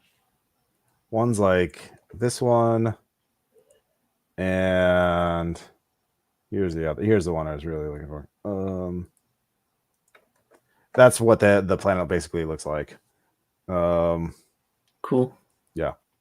The glowy one at the end there. Yeah. So, but yeah, it definitely does look like that, and the crystal people are very synth wavy, and yeah. So just something I thought of. And superhero game without combat. Well, Yeah. No, like no sorry, fighting at all. without happening. I didn't meaningless get to shoot my combat. arc cannon. Yeah. I had to stick it in at the end. Yep. There you go. If I had to offer one suggestion, if you run it again, the casting process kind of dragged a little bit. Okay. Like trying to pick who's gonna be there, but it did provide like Yeah, that's fair. a I could have. cool- I kind of wanted that to be more improv heavy, like with you guys coming up with ideas for actors and then like trying to grab them. So, yeah, I could have just had them already cast. So, I think it felt like Or have like a pick too list. much like to the story, but it didn't. It was just like improv and fun. Yeah. All right. Hard to remember to have fun sometimes. Fair enough. Especially on a Wednesday in the middle of work week. Yeah. I normally would do this on a Tuesday or whatever, but like next weekend I'm going to PAX South and I kind of want to get this out of the way. Yeah. I mean, I did enjoy this. This was fantastic. Cool. Yeah. Yeah, no, I'm glad. I really like your character too. Oh yeah, the noir guy was great. Yeah. No. I was actually kind of worried it wasn't doing it right. No, you did great. You did great. Cheap drinks for cheap mercs was a great line. Yeah. Yeah. No, I dug it. Yeah. I kind of And the character, the concept really hangs together well. Mhm. Yeah. I just thought of it when I saw this was going to be a movie game. So Yeah, we'll have to do it. We'll have to. Yeah, I need to work on base readers some more. Yeah, I want to run it it's now. a that great I bought setting. the I book. love it. Yeah. All right. Cool. Well, if you have more questions, we can talk about it in chat or whatever. But I'm going to take a break because Understandable. Yep. Thanks, Ross. Later. Thanks for supporting the Patreon. We'll talk to you all later. Bye. Yeah. Bye. Good night.